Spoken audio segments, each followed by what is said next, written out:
singa iliso ngai nazonga kase penza ya motema kotika ngai te singa ya bolingo ekangisi biso nakobanda lisusu kote ya nzoto na yo.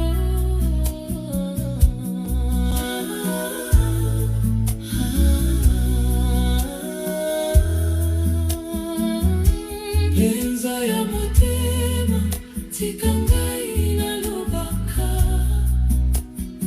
soki ozali molunge ezali soki omoni ngai na mawa mema ngai pene tanga motema na ngai lokola buku ya kala lia nzungu ya mawa na maboko ya posa tokolala na kimia kozanga kolela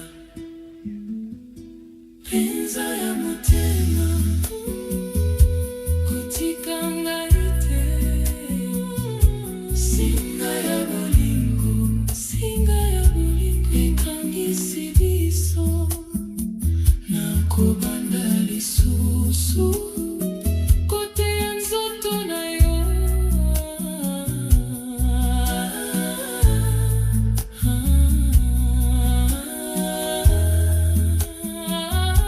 Penza ya motema tika ngai nalobaka soki ozali molunge ezali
I thank you very much. Thank you very much, the prisons band, the police band.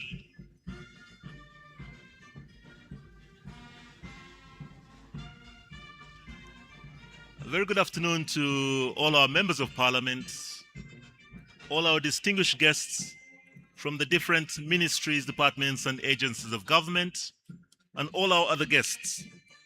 You're most welcome to this budget day reading.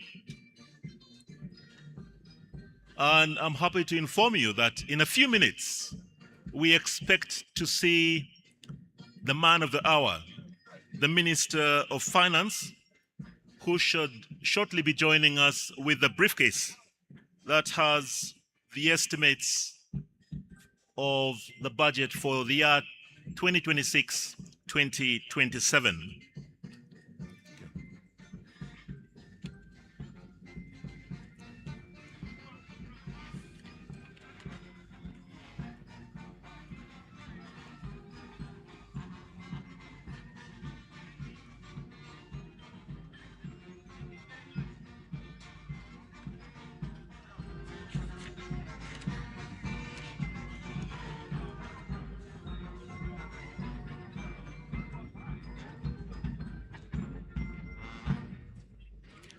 Thank you very much to our bands, the police band, the prisons band. Thank you for making our day as official as it is. This afternoon, on the 11th of June, we gather in Kololo once again for a sitting of Parliament. The sitting today is going to be the 5th sitting of the first meeting of the first session of the 12th Parliament of the Republic of Uganda. Our VIP arrivals have started.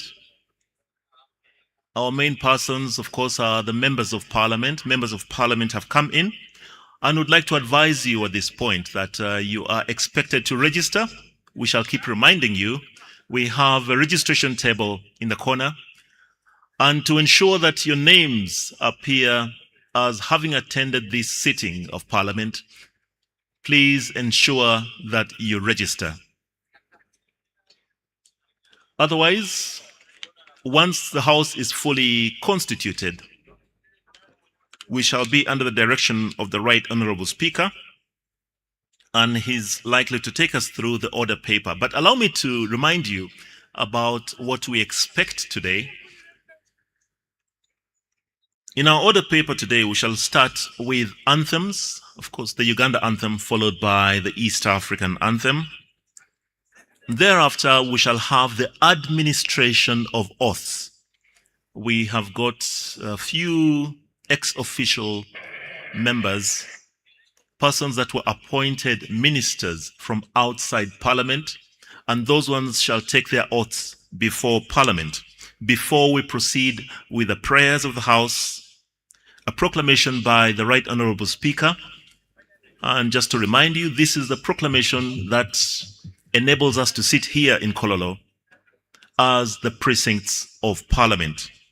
So after the proclamation by the Speaker, we shall have communication from the Chair. And thereafter, the Speaker shall invite His Excellency the President to present the budget speech. Now, the budget speech presentation is a duty that is mandated and assigned to His Excellency the President of the Republic of Uganda. However, this is a duty that is often delegated to the Minister for Finance. So after the presentation of the budget speech, we expect to have remarks by His Excellency the President talking to the budget speech, and then an adjournment and anthems in reverse order.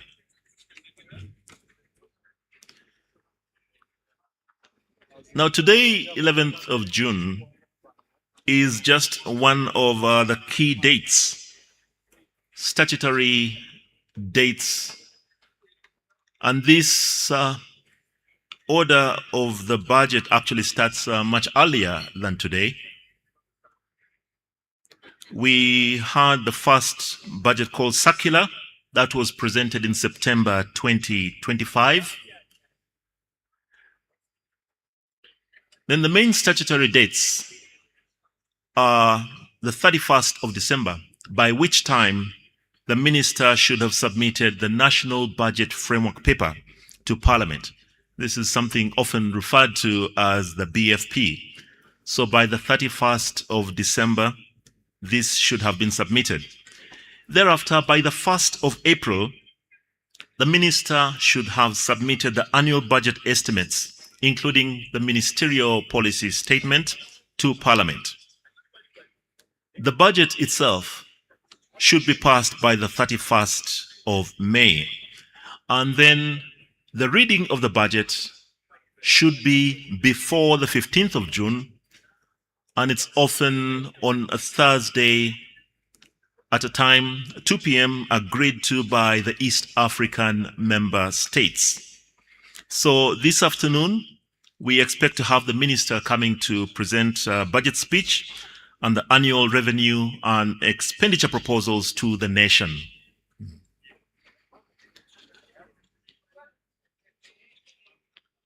There is a lot of anticipation today because we have a new Minister for Finance, a new substantive Minister for Finance, Honorable Henry Musasizi, and the media and the whole country is actually looking forward to seeing him walk in with the briefcase. This is the briefcase that would have the different revenue and expenditure proposals to the nation. So once again, just to remind members of Parliament, please register. We have got a desk in the corner, and it is mandatory, especially if you would like to appear in the Hansard as having attended today's session, then would advise that you make your way to the corner where the registration table is and register.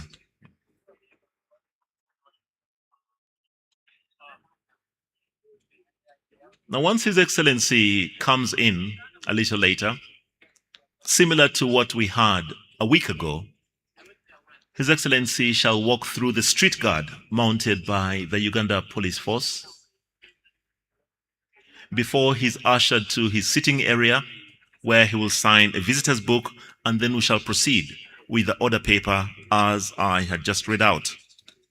For those who are just joining us, our order paper today states that this is the 5th sitting of the first meeting of the first session of this 12th Parliament of the Republic of Uganda. And in the order paper, we shall start with anthems followed immediately by the administration of oaths to the ex-official members. These are persons who are appointed by His Excellency the President to be ministers from outside Parliament. So these are members that do not have a constituency. So after the administration of oaths, we shall proceed with prayers, a proclamation by the Speaker announcing these grounds, the Kololo ceremonial grounds, as the precincts of Parliament for the day.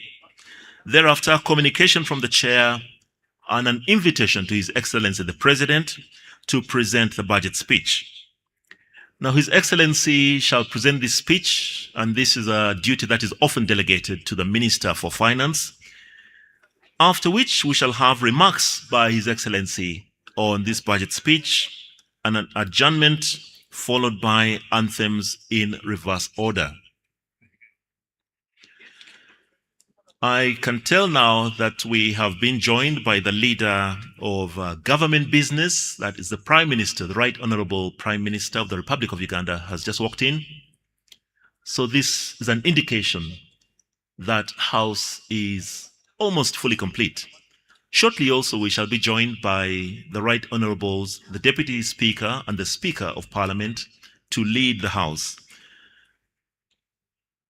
I shall announce to you a few of the other distinguished guests as they come in.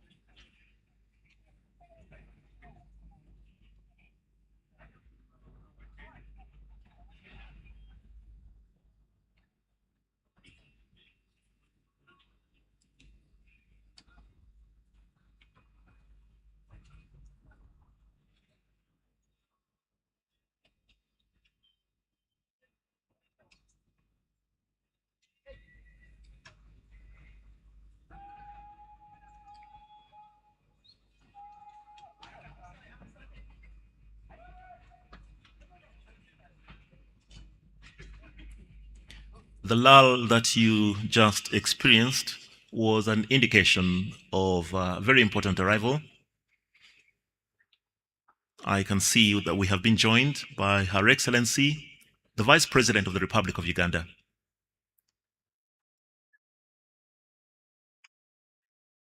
And now that we have the Prime Minister and we have Her Excellency, the Vice President, the main person that we expect today will be His Excellency, the President, the head of the executive.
Once again, a very good afternoon to our members of parliament and to all our other guests who have joined us today for the reading of the 2026-2027 budget.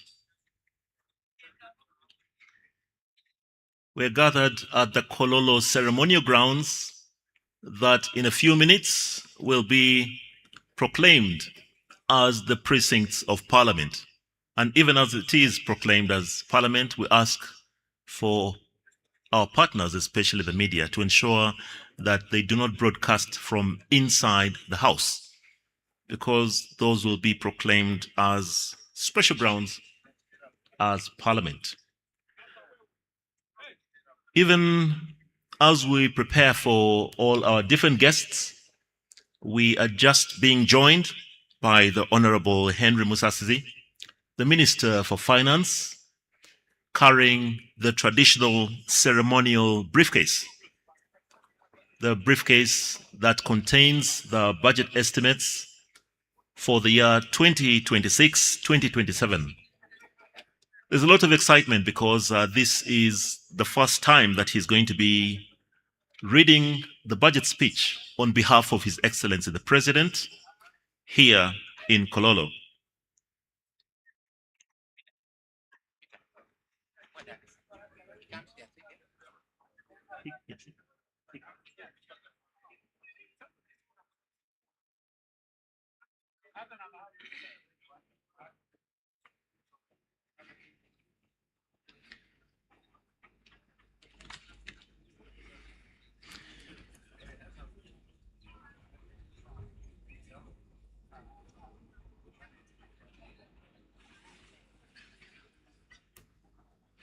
Even as the Minister for Finance displays the briefcase containing the budget speech, we're also being joined by the Right Honorable Deputy Speaker of Parliament, the Honorable Thomas Tayebwa. And soon after, we shall be joined by the Right Honorable Speaker. And this is a clear indication that House is well on its way to starting. We have very senior officials from the executive, the minister and the support ministers of finance are in the House. The leader of government business, the Prime Minister, is in the House. Her Excellency, the Vice President, is in the House. The Deputy Speaker has just come in, and shortly we shall only be expecting the Right Honorable Speaker and thereafter His Excellency the President. And as soon as His Excellency the President comes in, allow me to guide you on the order of events for the day.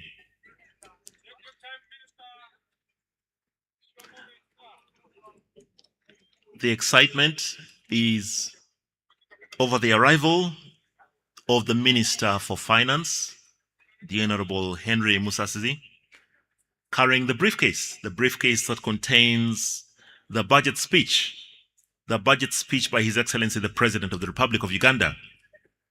And the Minister's duty today will be a delegated duty from His Excellency the President, and that is on the reading of the budget speech.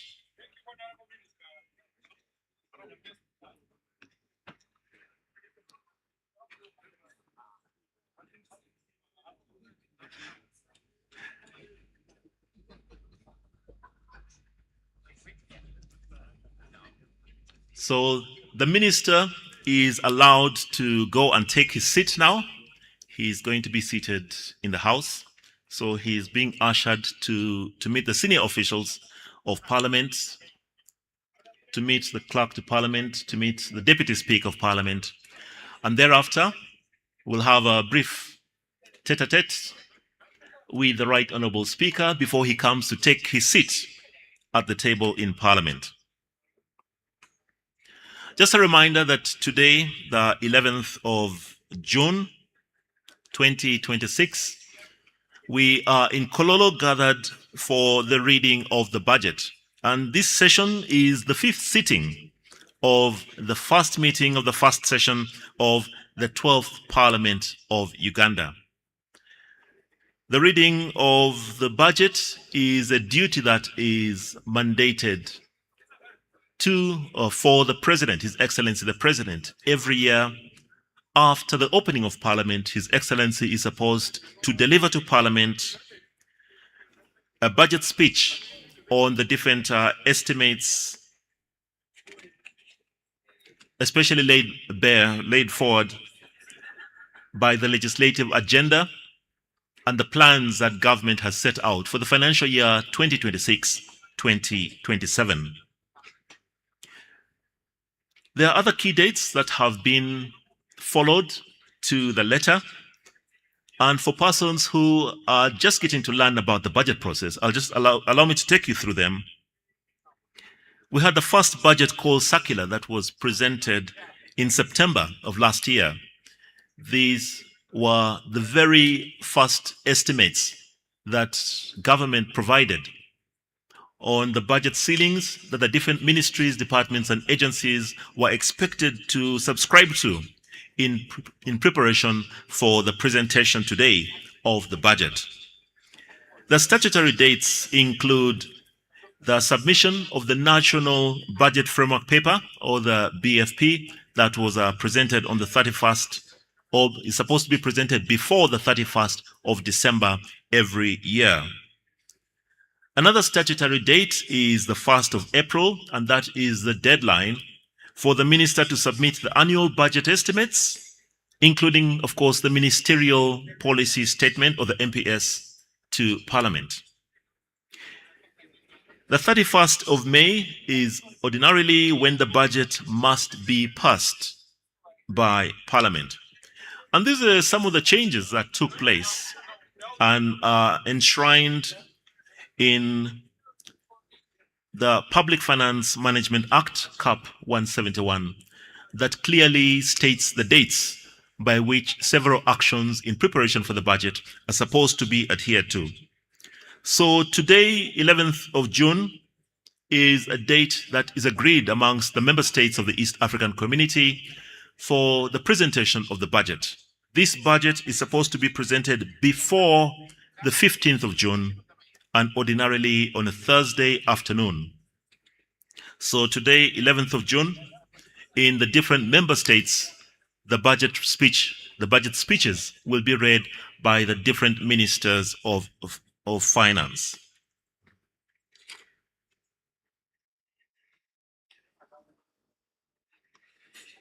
So shortly, we expect that we shall be joined by the Right Honorable Speaker. Thereafter, we look forward to the arrival of His Excellency, the President, and then we shall have the order paper, as had been stated earlier. We shall start, of course, with the anthems, the national anthem, followed by the East African anthem. We shall have the parliamentary prayers, then the proclamation that declares these grounds in Kololo as the precincts of Parliament, and then administration of oaths to ex-official members of Parliament. We have got persons that were appointed to be ministers from outside Parliament, and before they can sit in the House, before they can transact in the House, they have got to take their oaths. So we shall have the administration of oaths, followed by communication from the chair, an invitation to His Excellency the President to present his budget speech. And after the presentation of the budget speech, we shall have remarks by His Excellency the President before we have adjournment and anthems in reverse order.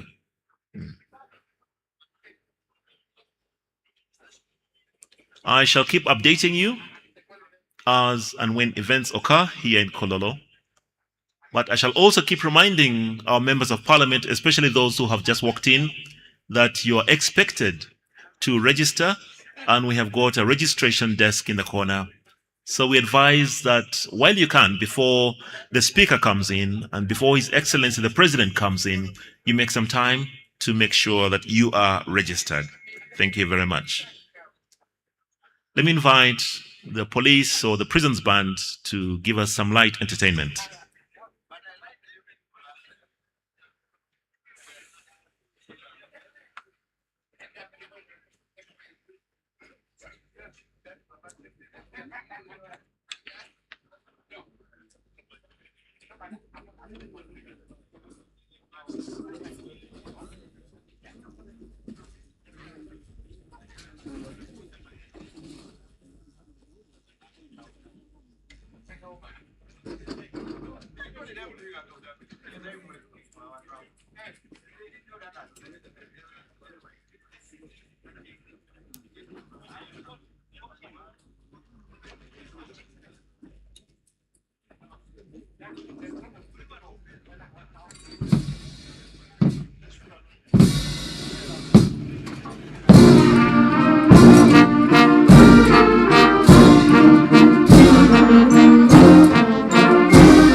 we thank the police and the prisons band for keeping us entertained this afternoon.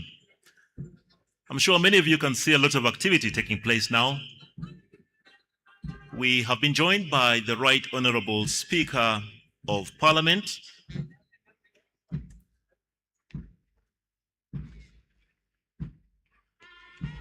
so the Right Honorable Oboth has been received by the Deputy Speaker of Parliament. This is a very clear indication that House is about to begin. We expect to start on time at 2 p.m. There is already every indication that we shall shortly be joined by His Excellency, the President of the Republic of Uganda. And as soon as His Excellency comes in, we shall have a flow of events as had been indicated earlier. His Excellency will be received by the receiving party just beside the street guard. The street guard is the guard of honor that is before you, on your left, on my right. So there is every indication that His Excellency will be joining us shortly. So we expect the receiving party to go and receive His Excellency, the President, as he comes in.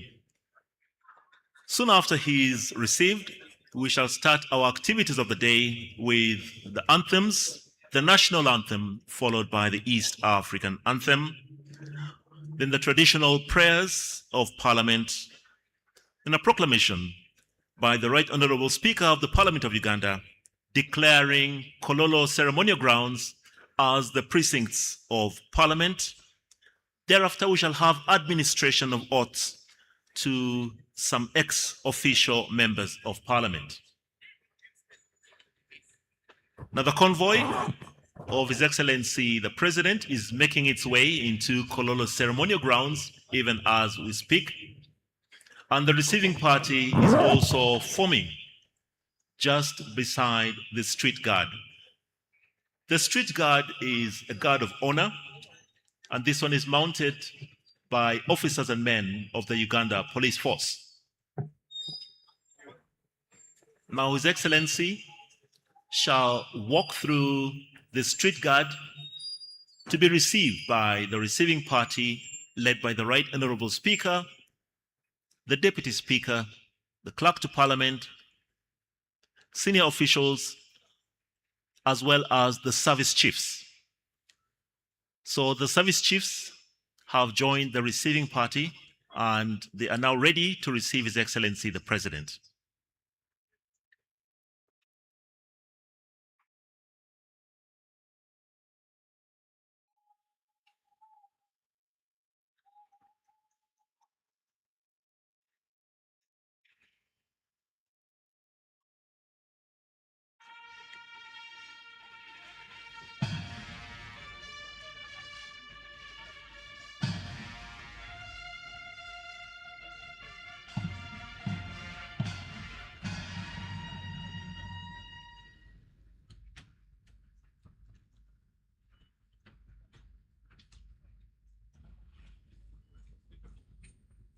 His Excellency the President has been received with fanfare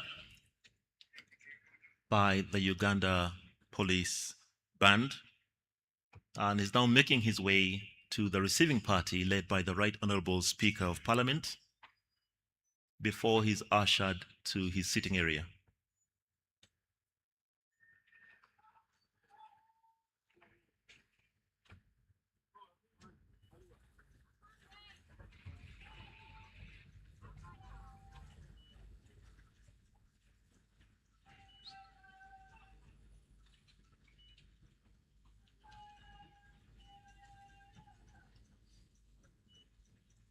So His Excellency is waving a greeting to all of Parliament. Could we receive him warmly, please?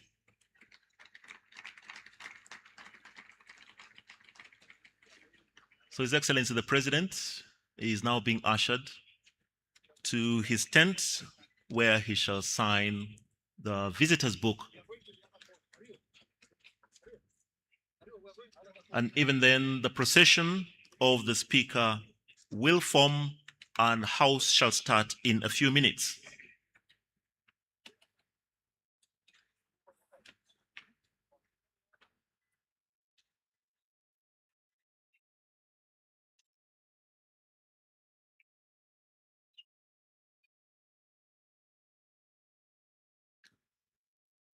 So for those of you who cannot see from where you are, His Excellency the President is signing the visitor's book.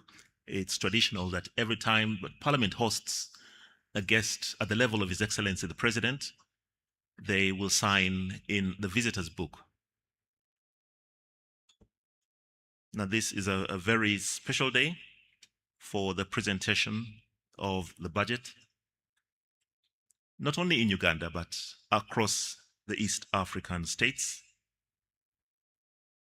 And as soon as His Excellency has signed, then the procession of the Speaker will form and the House will start.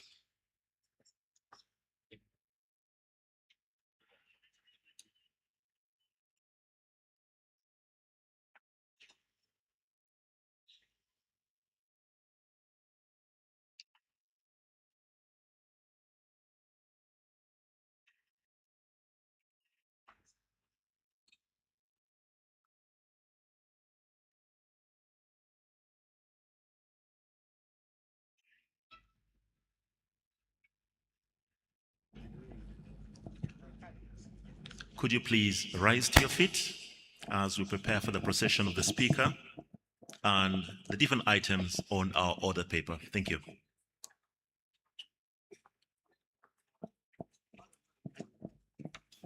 Honorable members, His Excellency the President and Mr. Speaker.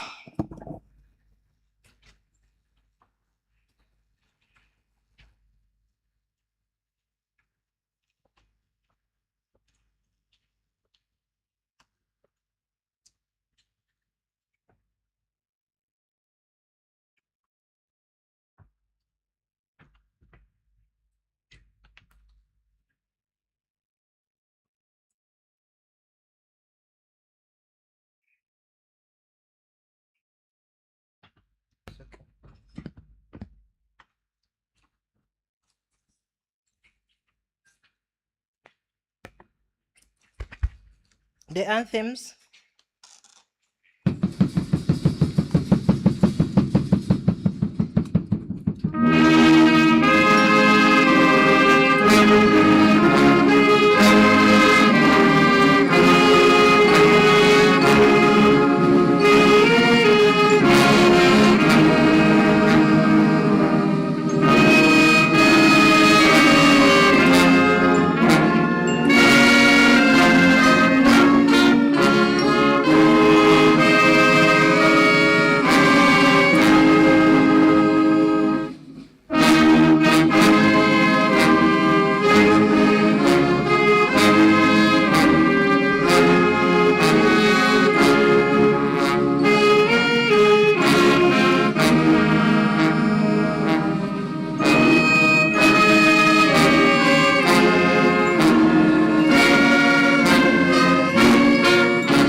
Prayers. Almighty God, who in your infinite wisdom and providential goodness has appointed the officers of leaders and parliaments for the welfare of society and the just government of humanity, we beseech you to look upon with abundant favor these your servants whom you've been pleased to call to their performance of such important trusts in this land. Let your blessing descend upon them here assembled, and grant that they may, as in your presence, treat and consider all matters that shall come under their deliberation in so just and faithful a manner as to promote your honor and glory, and to advance the good of those whose interests you have committed to their charge. Amen.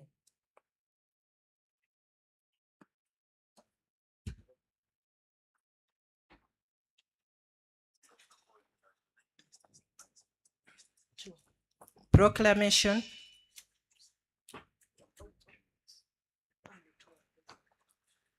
Whereas under Article 1012 of the Constitution of the Republic of Uganda, His Excellency, the President of the Republic of Uganda, may, in consultation with the Speaker, address Parliament from time to time on any matter of national importance. Aware that His Excellency, the President of the Republic of Uganda, has, in accordance with Article 1012, indicated to the Speaker of Parliament his intention to address Parliament and the nation on the national budget for the financial year 2026-2027. Now, therefore, in accordance with Rule 181 of the Rules of Procedure of Parliament, I hereby proclaim as follows. 1, that Parliament shall sit at Kololo Ceremonial Grounds on Thursday, 11th June 2026 at 1400 hours to receive the address of His Excellency, the President, on the national budget for the financial year 2026-2027. And 2, the Kololo Ceremonial Grounds to be precincts of Parliament for the above-mentioned purpose. Given under my able hand at Parliament House, Kampala, this first day of June 2026.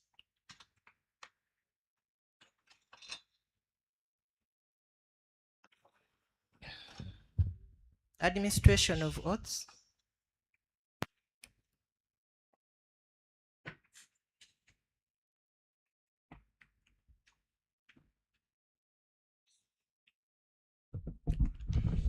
Your Excellency, the President, Right Honorable Speaker, sir, honorable members, on the 28th of May 2026, His Excellency, the President of the Republic of Uganda, appointed a new cabinet. Among those appointed were non-members of Parliament who were duly approved by the Parliamentary Appointments Committee and sworn in as ministers. In order for them to discharge their duties as ministers, they are required by law to become ex-officio members of Parliament by virtue of Article 78(1)(d) of the Constitution, and are required under Article 81(4) of the Constitution to take and subscribe the oath of allegiance and the oath of Member of Parliament. Right Honorable Speaker, the said members are ready to take and subscribe to the oath. May I therefore request for your permission, Right Honorable Speaker, to invite them for the aforementioned purpose. And they are Honorable General Katumba Wamala, Minister of Public Service. Please come forward, Honorable Minister. Honorable Sebugwao Joyce Juliet Nabosa, Minister of State for Information, Communications, Technology, and National Guidance. Constitutional Commission, the Head of Public Service and Secretary of Cabinet, Madam Lucy Nachobe Mbonye, the Auditor General, the Permanent Secretary present, if they are here, all the chiefs, service chiefs present, the Governor, Bank of Uganda, distinguished guests, ladies and gentlemen, I welcome you all to this fifth sitting of the first session of the 12th Parliament. Your Excellency, just 7 days ago, on Thursday, 4th June 2026, you delivered at this very venue a clear and a concise address on the state of the nation, in which you reiterated the need for results-oriented, accountable, and transformative leadership at all levels as a catalyst for national transformation. Your Excellency, as we pride in the honor of hosting you once again here today, I take the privilege of informing you that the members of this 12th Parliament not only heard, but also listened keenly and embraced your words of wisdom. The fight against corruption and non-performance is not the executive's fight alone. It is Parliament's fight as well. And together, in harmony as a nation, we will win it. Honorable members, during today's sitting, His Excellency the President will deliver the budget speech for the financial year 2026-2027 in fulfillment of his constitutional obligation under Article 1151 of the Constitution of Uganda, which states that the President shall cause to be prepared and laid before Parliament in each financial year, but in any case not later than the 15th day before the commencement of the financial year, estimates of revenues and expenditures of government for the next financial year. Honorable members, today's budget speech crowns an elaborate consultative budget process which began in September 2025 with the issuance of the first budget call circular and the subsequent participation of various ministries, departments, and agencies, local governments, development partners, and civil societies, among others. Your Excellency, the relationship between the 12th Parliament and the other arms of government will be complementary and people-centered. The 12th Parliament will focus on public expenditure tracking and budget oversight through the various parliamentary committees to ensure that public funds are used for the purpose for which they are intended and in line with the approved work plans. I therefore implore whips to supply the list of their members to the various parliamentary committees pursuant to Rule 16.2d and Rule 163 and 164 of the Rules of Procedure of Parliament. This will pave way for the timely operationalization of our committees. Your Excellency and honorable members, the 12th Parliament will empower its committees to effectively support government programs through efficient and effective monitoring, or especially through the high-impact projects under the National Development Plan 4. These core flagship projects are strategic catalysts for our tenfold growth strategy. In addition, members of Parliament will strengthen oversight of government wealth creation and development funds under the parish development model, Uganda Women's Entrepreneurship Program, IMIOGA, among others. The 12th Parliament is firmly aligned to the government's objective of moving the approximately 38% of our population from subsistence to the formal money economy. Your Excellency and honorable members, the legislature looks forward to a productive financial year 2026-2027 in line with our national development aspiration. I thank you for your kind attention.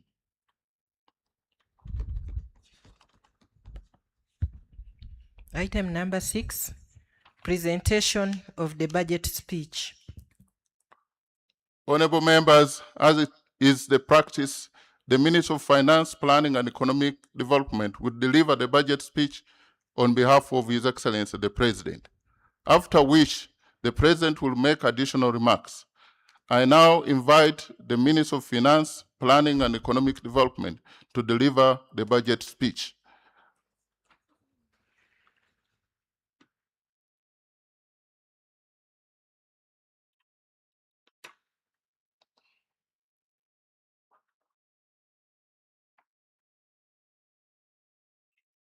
Thank you, Right Honorable Speaker, for the opportunity granted. I did not grant you an opportunity, but you have accessed the microphone. What do you have to say? Your Excellency, I take cognizance of your presence in the House.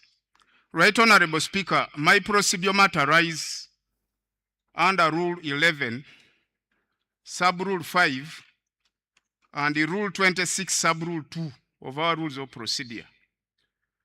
Right Honorable Speaker, specifically, Rule 11, Sub-Rule 5, verbally reads, the constitution of the Commission under this rule shall be done during the first meeting of the first session of a new parliament. Right Honorable Speaker, I'm aware that the side of the leader of opposition has already nominated the commissioner amongst the 4 bench commissioners. That is Honorable Nambeshi. But the side of the government, we have not seen any commissioner. Since the government chief whip is in place, isn't it procedurally right that we constitute this house to its fullest, so that to mandate its function? Right Honorable Speaker, the house looks to move in a half. It's in amoeba shape, in a Mongolo shape. And this is the mother of corruption, Right Honorable Speaker. In line with Rule 26 of our Rules of Procedure, the rules are clear that in formation of the order paper for every sitting, there must be the business committee in consultation to your consent to come up with the order paper that the House has to follow.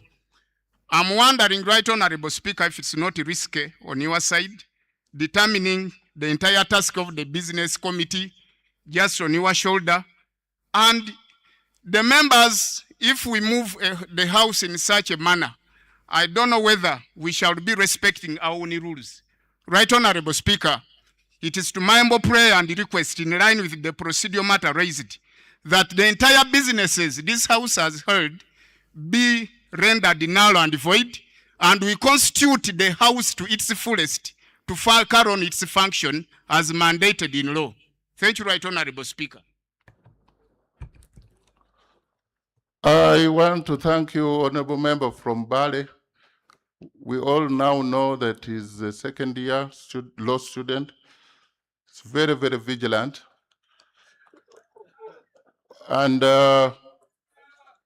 this is the session for, and let me give guidance to the member so that nobody else makes the same mistake. This is the first meeting, and the first meeting has sittings. This is the 5th sitting of the first meeting. Now, the honorable member thinks that Rule 11, as stipulated here, is referring to the sitting. This is the first meeting of the 5th sitting of the first meeting of the first session of the 12th Parliament.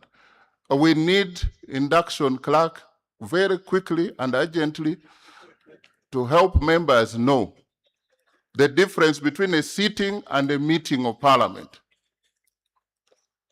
On the constitution of the, that's on the constitution of the Parliamentary Commission. On the order of business, Parliament is forming. I have no doubt that the clerk, as even of today, has written, and let me take the same opportunity to tell the government chief whip and the leader of opposition that we need lists, which I even communicated here, of all committee members and leadership and the commission. We need that urgently before the 26th of this month. There is nothing null and void except the statement made in a wrong way. Next item.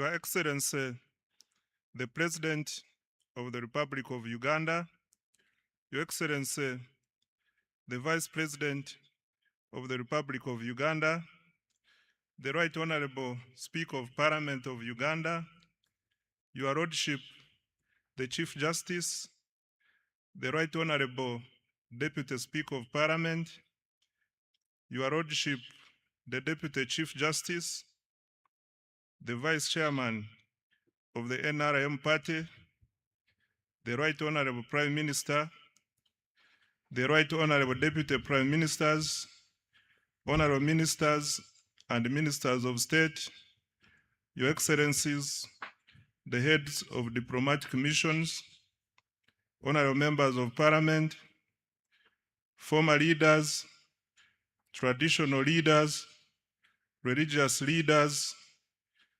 distinguished guests, ladies and gentlemen.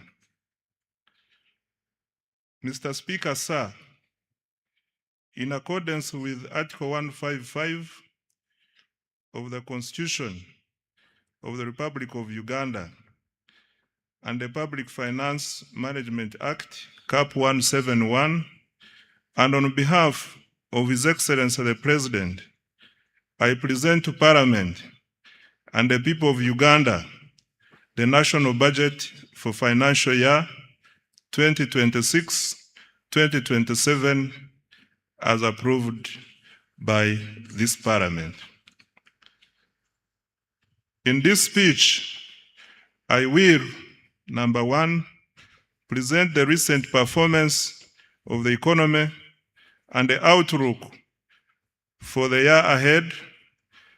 Two, account to the people of Uganda on commitments made in financial year 2025-2026 that is coming to an end in a few days. Three, highlight government priorities for financial year 2026-2027. And four, outline the strategy for financing the budget.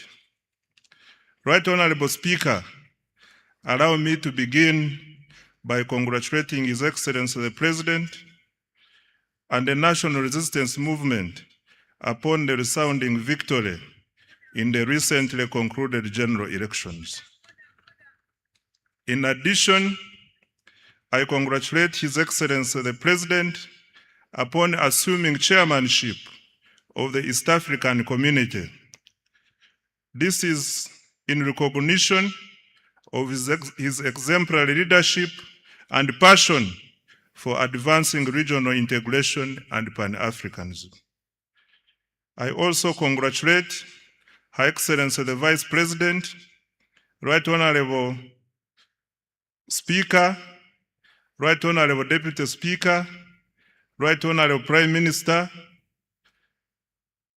colleague, Honorable Ministers, Honorable Members of Parliament, and all other leaders elected to serve our country during this important phase of Uganda's development. Mr. Speaker, sir, I wish to thank His Excellency the President for the confidence he has placed in me and my political leadership team by entrusting us with the responsibility of leading the Ministry of Finance, Planning and Economic Development. I also would like to thank and congratulate my senior, Honorable Matia Kasaija, for the leadership and mentorship in the past 10 years.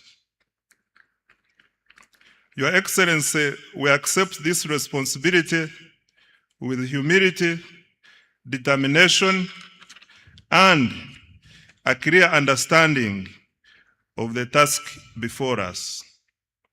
That task is to accelerate wealth creation, eliminate poverty, create productive jobs, and transform Uganda into a $500 billion economy in the shortest possible time. Right Honorable Speaker and colleagues, Uganda enters this new political term from a position of strength. Unlike many previous election cycles that were characterized by high inflation, exchange rate instability, and macroeconomic uncertainty, our economy remains stable and resilient and is growing rapidly. Mr. Speaker, sir, this achievement is not accidental. It is a result of deliberate and consistent policy choices under the leadership of His Excellency, the President, and the NRM government. For more than 3 decades, government has prioritized peace and security, macroeconomic stability, infrastructure development, human capital development, wealth creation, and regional integration. As a result, Uganda has built one of the strongest foundations of socio-economic transformation on the African continent. Uganda has number 1, sustained long-term economic growth above 5% despite repeated global shocks. 2, surpassed the lower middle income threshold of United States dollars 1,136 with gross national income per capita reaching United States dollars 1,389. 3, we have recorded one of the strongest external sector performances in recent history, nearly doubling exports over the last 5 years. 4, we have expanded access to health, education, and social services. 5, we have built critical infrastructure that supports investment and competitiveness. And 6, we have established a solid foundation for industrialization and private sector-led growth. Mr. Speaker, sir, the challenge before us is no longer simply growing the economy.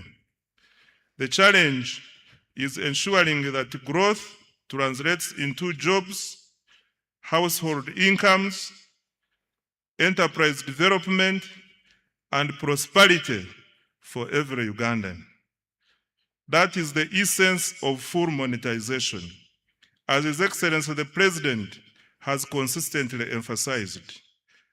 That is the focus of the tenfold growth strategy, and it is the central objective of this budget.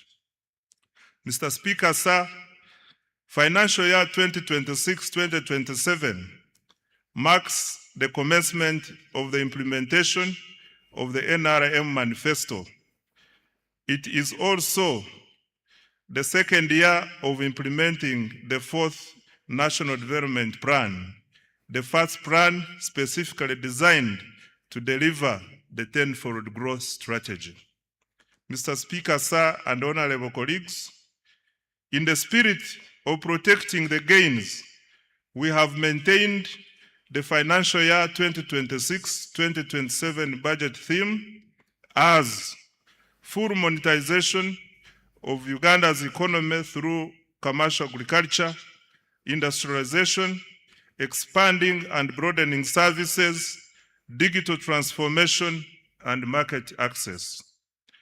This theme is aligned with the East African Community Budget theme of deepening regional integration and economic resilience through improved regional security, domestic revenue mobilization, and digital transformation for inclusive growth.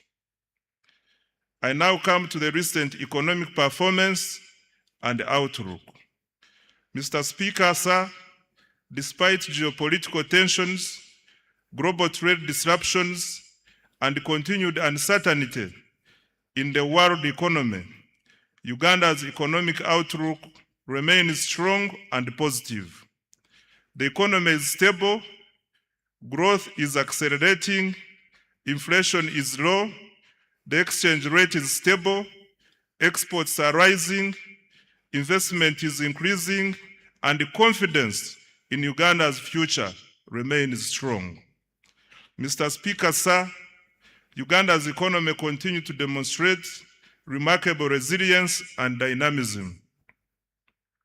Economic growth for financial year 2025-2026 is estimated at 6.4%, up from 6.3% in financial year 2024-2025. The size of the economy is projected to increase to approximately United States dollars 69.3 billion, equivalent to Uganda shillings 250.4 trillion by the end of June 2026. In purchasing power parity terms, Uganda's GDP is estimated to be United States dollars 197.1 billion. GDP per capita is projected to increase to United States dollars 1,420, equivalent to approximately Uganda shillings 5.1 million per person. Mr. Speaker, sir, with the commercial oil production commencing later this calendar year, growth is projected to accelerate to 10.2% in financial year 2026-2027. This will mark Uganda's first return to double-digit growth since the reforms of the 1990s. Most importantly, a larger economy will accelerate more jobs, raise household incomes, expand opportunities for businesses, and generate the resources required to invest in quality education, health care, infrastructure, security, and other public services that improve the lives of Ugandans. This performance confirms that our strategy of investing in security, infrastructure, wealth creation, and the productive sectors is delivering results. I thank His Excellency the President for his steadfast leadership, strategic guidance, and insistence on phased prioritization. Mr. Speaker, I wish to repeat this one. This performance confirms our strategy of investing in security, infrastructure, wealth creation, and the productive sectors is delivering results. I thank His Excellency the President for his steadfast leadership, strategic guidance, and insistence on phased prioritization. Colleagues, I invite you to give His Excellency the President a round of applause. I now come to inflation. Mr. Speaker, sir, inflation remains low and stable. Average inflation during financial year 2025-2026 is estimated at 3.8%, compared to 3.5% recorded the previous financial year. This stability has been supported by effective coordination between fiscal and monetary policy, stable food prices, and improved management of fuel supply. Low inflation protects household incomes, supports business planning, and strengthens investor confidence. Government remains committed to maintaining price stability as a cornerstone to sustained economic growth. Right Honorable Speaker, the strength of an economy is reflected not only in how much it produces, but also in the confidence it inspires among our investors, visitors, citizens, and at home and abroad. I am pleased to report that confidence in Uganda's economy continues to grow. Foreign direct investment remains strong at United States dollars 3.2 billion in the 12 months ending March 2026. This reflects growing investor confidence in Uganda's economy. Of even greater significance, investors are increasingly expressing interest in Uganda's small and medium enterprises. Kampala-based startups attracted about United States dollars 30 million in 2025, up from just United States dollars 4 million a year before. This surge signals growing confidence in Uganda's innovation ecosystem and affirms our emergence as a destination for entrepreneurship, technology, and investment. Mr. Speaker, remittances from Ugandans working abroad have significantly increased to US dollars 2.8 billion in the 12 months to March 2026 from US dollars 1.9 billion a year before. Remittances provide an important source of foreign exchange, investment, capital, and household income. Mr. Speaker, sir, tourism has fully recovered from the effects of the COVID-19 pandemic. Tourism receipts increased to United States dollars 1.86 billion in 2025, compared to United States dollars 1.4 billion in 2018-2019, before the COVID pandemic. This remarkable recovery from the lowest receipts of US dollars 562 million recorded in 2020 demonstrates growing international confidence in Uganda as a destination for business, investment, and leisure. Government remains committed to safeguarding and expanding this vital source of foreign exchange and jobs by increasing investment in tourism infrastructure, the sector, security, and our missions abroad to effectively advance economic and commercial diplomacy. Mr. Speaker, sir, the Uganda shilling remains one of Africa's best performing freely floating currencies. This stability reflects prudent macroeconomic management, a liberalized foreign exchange regime, and a strong foreign exchange inflows from exports, tourism, foreign direct investments, portfolio inflows, and remittances. As a result, Uganda's foreign exchange reserves are now at United States dollars 6 billion. In the 12 months to March 2026, up from United States dollars 3.6 billion a year before.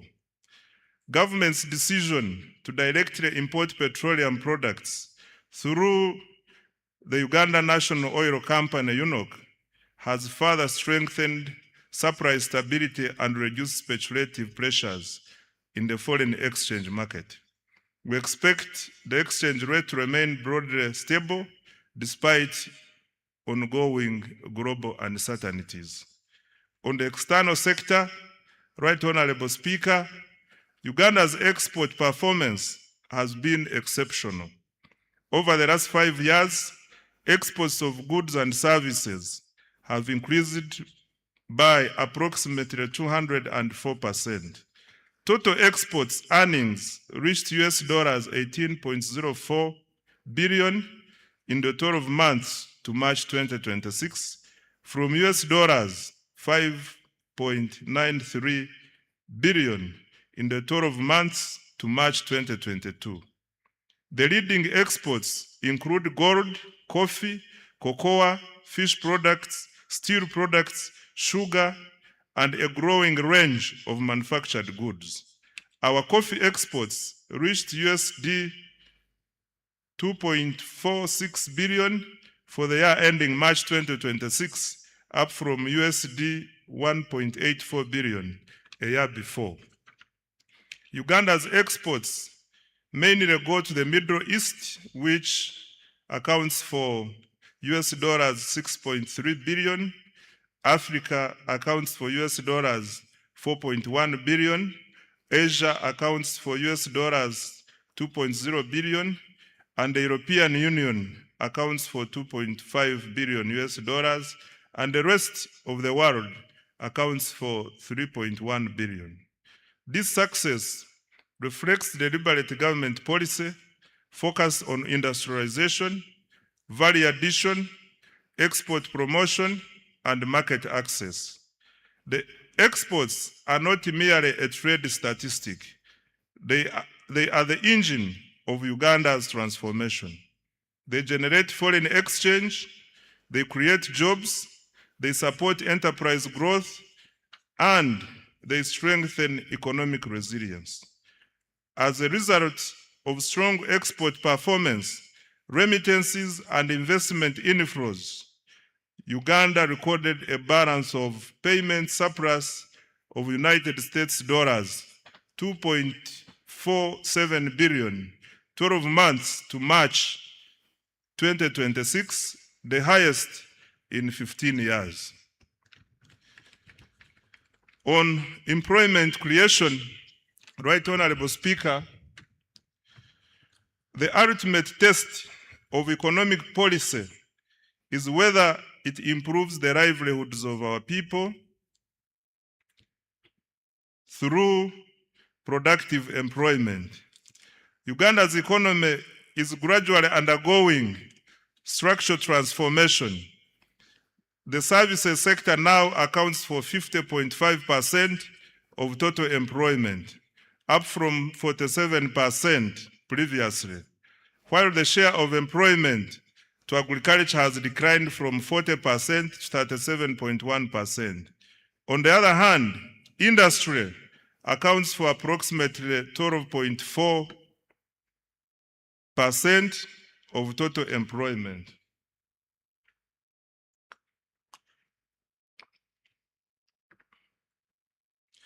These shifts are good and are consistent with the structural transformation experienced by today's rich economies, which moved from raw to higher productivity sectors.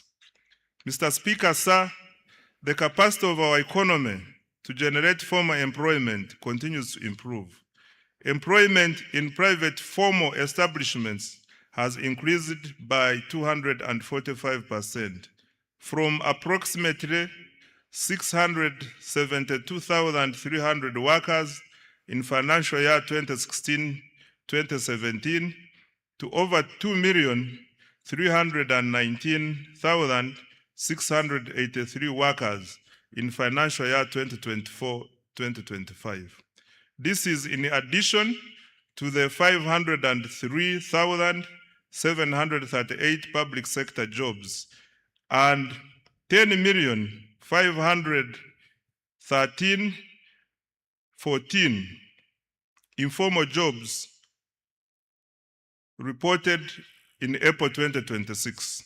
This growth in jobs confirms that Uganda's economy is not only growing, but also creating productive jobs for Ugandans. This is on account of deliberate government interventions to create jobs through industrialization and wealth creation. However, creating more productive jobs for our rapidly growing population remains an urgent economic priority. This is why government is investing in ATMs and enablers to create jobs at a scale, especially for young people. Going forward, every major intervention in the national budget will ultimately be judged by its contribution to jobs, incomes, and improved livelihoods.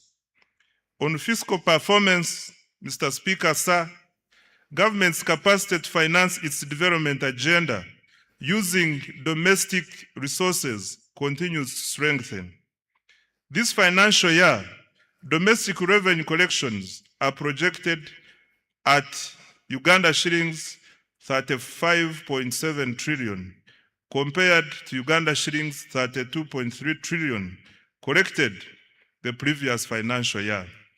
Mr. Speaker, this financial year 2025-2026, domestic revenue from taxes non-tax revenues, and local government revenues funded up to 80.9% of the total discretionary budget of Uganda shillings 44.1 trillion.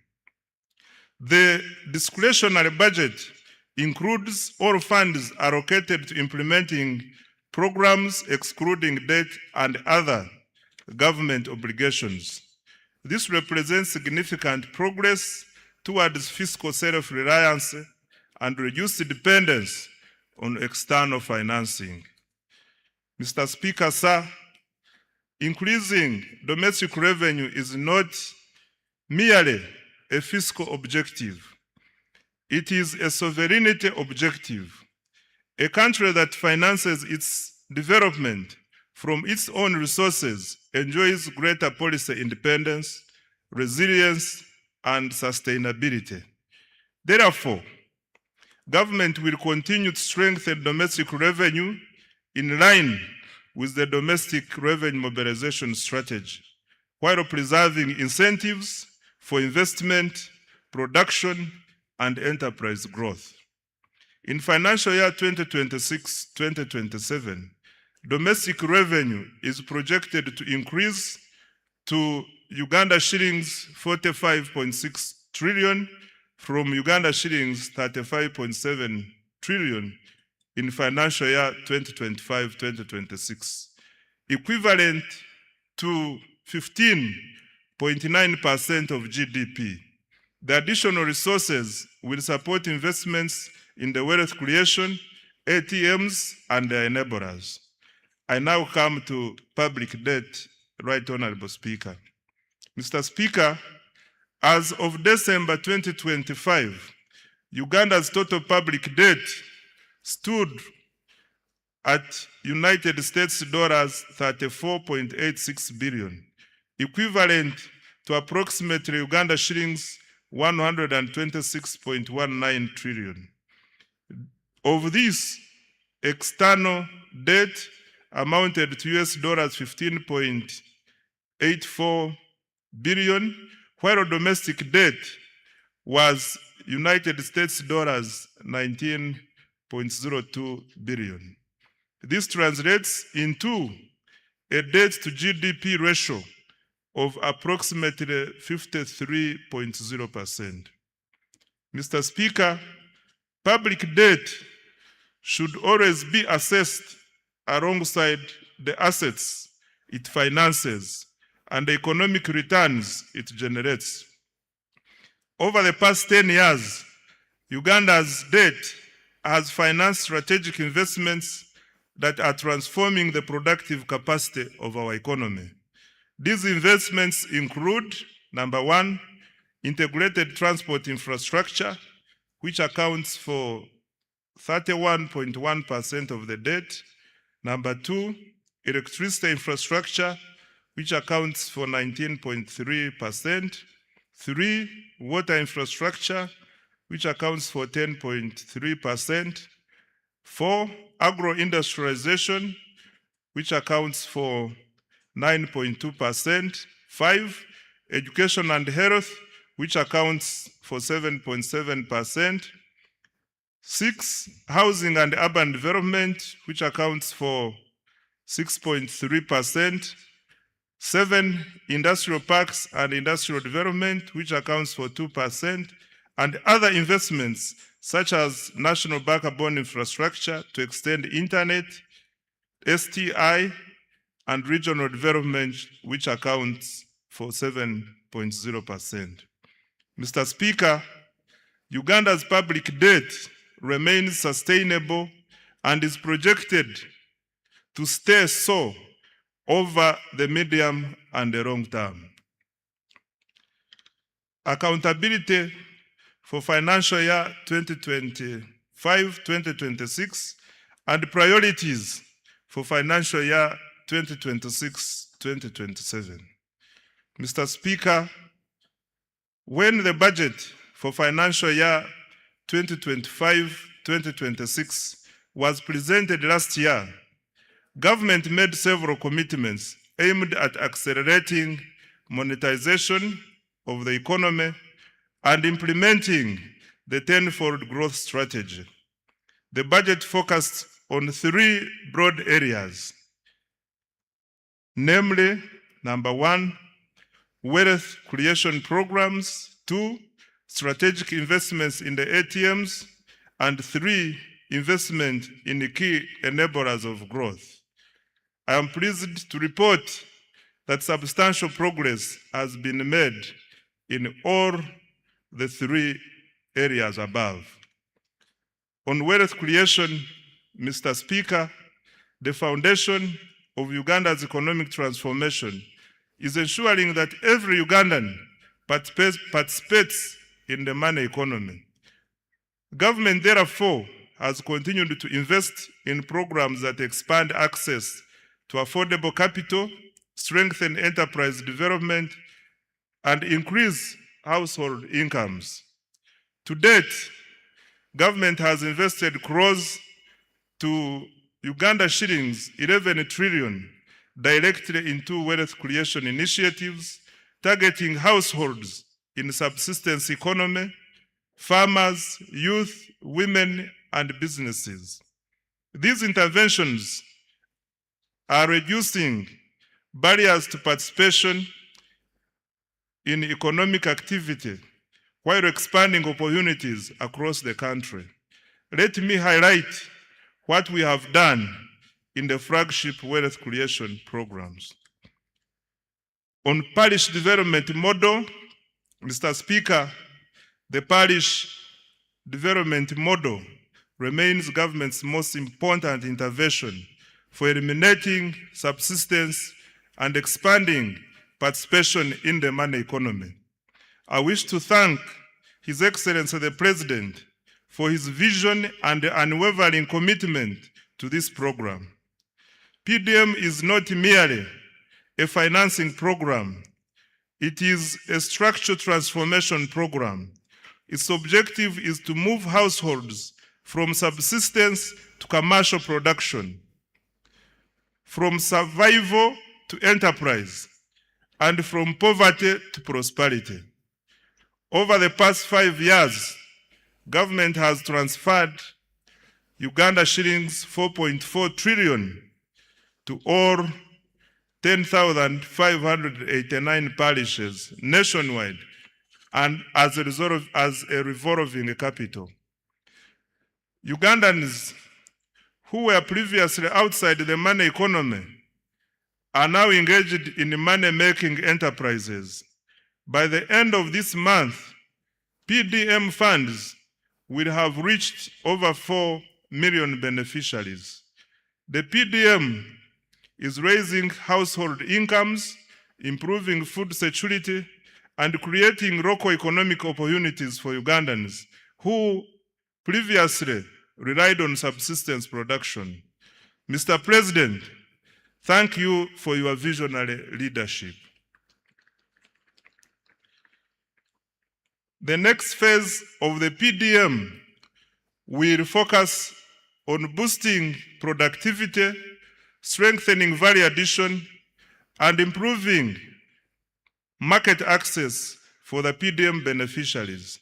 My ministry will seek policy guidance to ensure that the underserved and densely populated parishes, particularly in urban areas, receive adequate funding.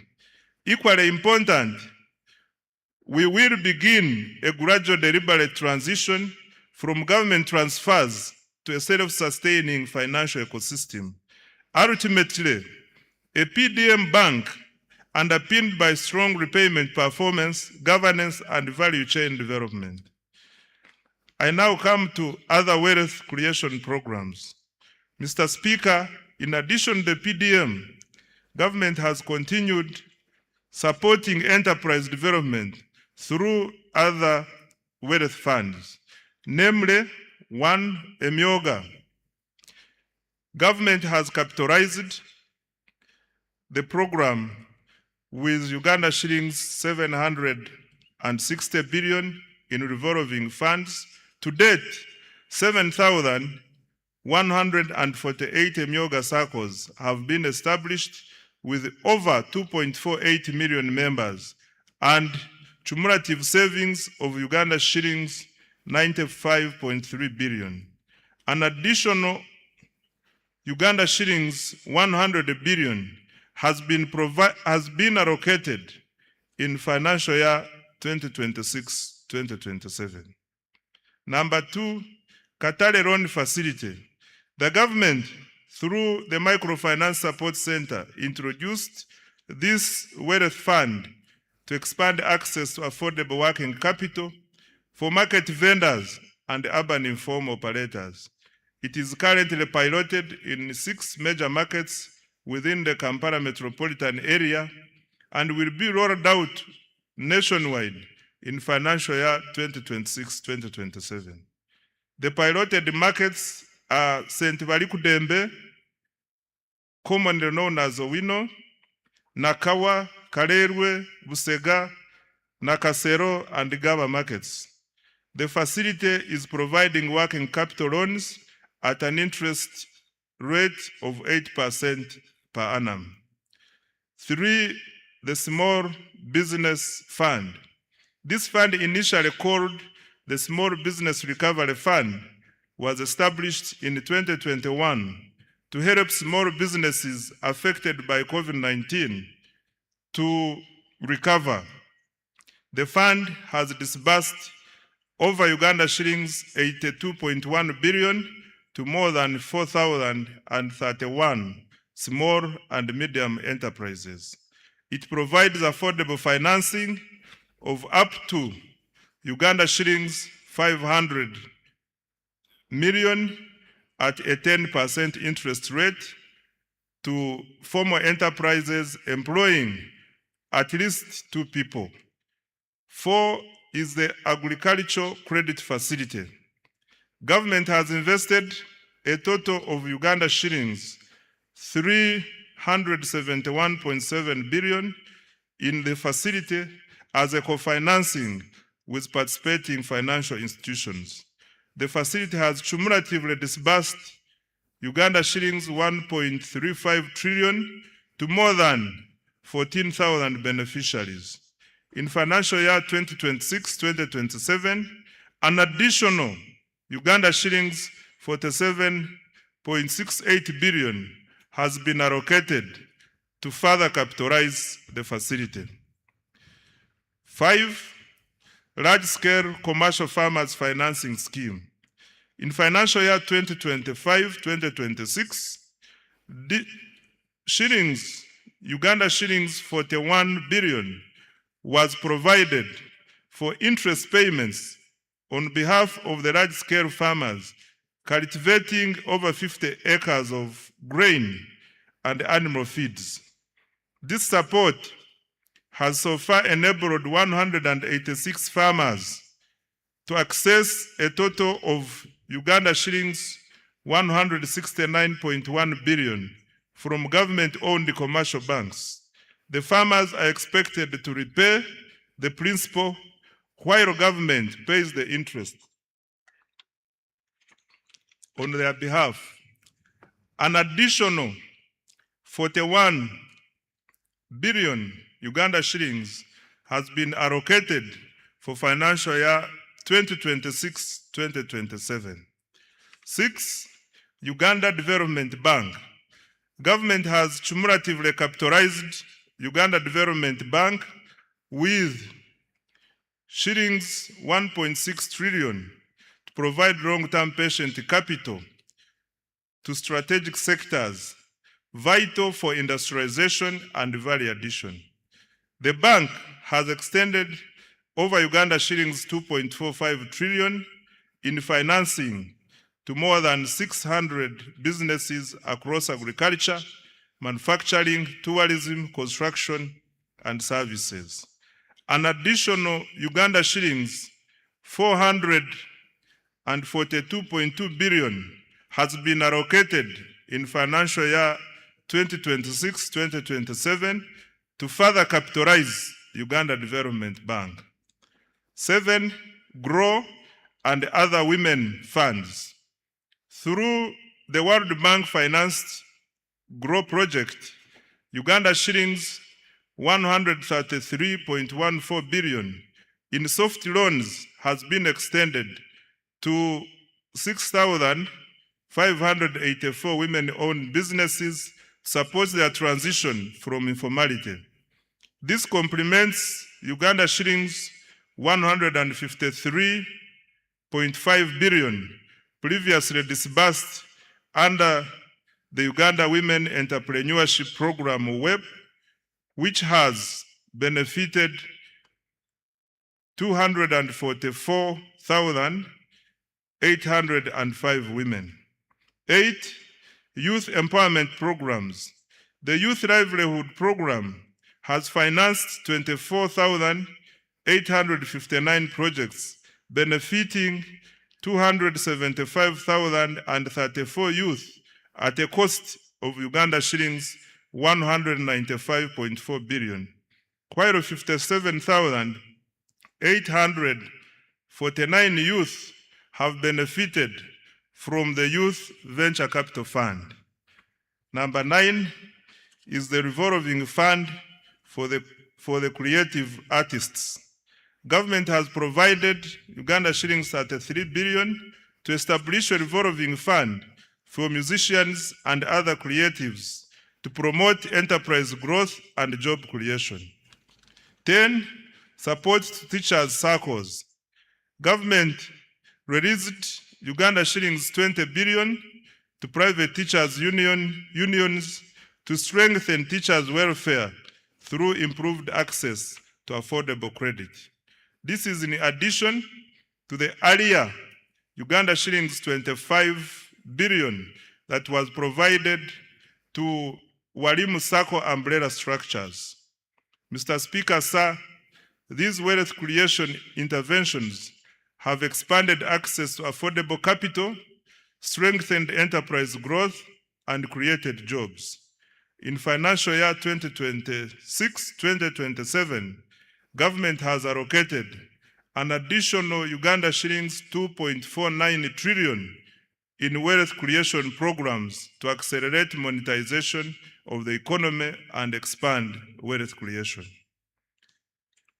I now come to accelerating tenfold growth through the ATMs.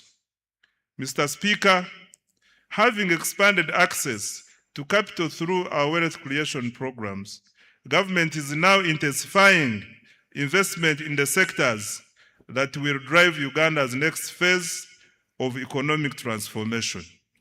These sectors are collectively known as the ATMs, i.e. number 1, agro-industrialization, number 2, tourism development, 3, mineral-based industrial development, including oil and gas, and 4, science, technology, and innovations, including ICT and the creative arts. These sectors are deliberately selected because they represent Uganda's strongest comparative advantages and possesses the greatest potential to generate exports, jobs, incomes, and investment. Together, they form the engine of the tenfold growth strategy. The objective is simple: to convert Uganda's natural resources, human capital, and innovation into wealth, jobs, and prosperity. And I would like now to detail each. Under agro-industrialization, Mr. Speaker, agriculture remains the backbone of Uganda's economy. It employs millions of Ugandans, supplies raw materials to industry, produces exports, and sustains livelihoods across the country. However, Uganda's future prosperity will not come from producing more raw commodities alone. It will come from increasing productivity, expanding value addition, strengthening agro-processing, and improving market access. Government, therefore, continues to invest strategically across the entire agricultural value chain. Mr. Speaker, Agricultural transformation begins with science. This year, government made significant advances in agriculture research and genetics. The Antique Vaccine Facility at the National Livestock Resources Research Institute in Nachesasa was completed and is now operational, producing about 36 million doses, serving 18 million livestock in the first year. The government also produced foot and mouth disease vaccines and continued to advance research on disease-resistant crops and livestock breeds. These investments will reduce production losses, raise productivity, and increase farmer incomes. On water for production and irrigation, Mr. Speaker, climate change continues to expose farmers to significant weather-related risks. Government is therefore accelerating investment in irrigation and water for production infrastructure to reduce dependency on rainfall.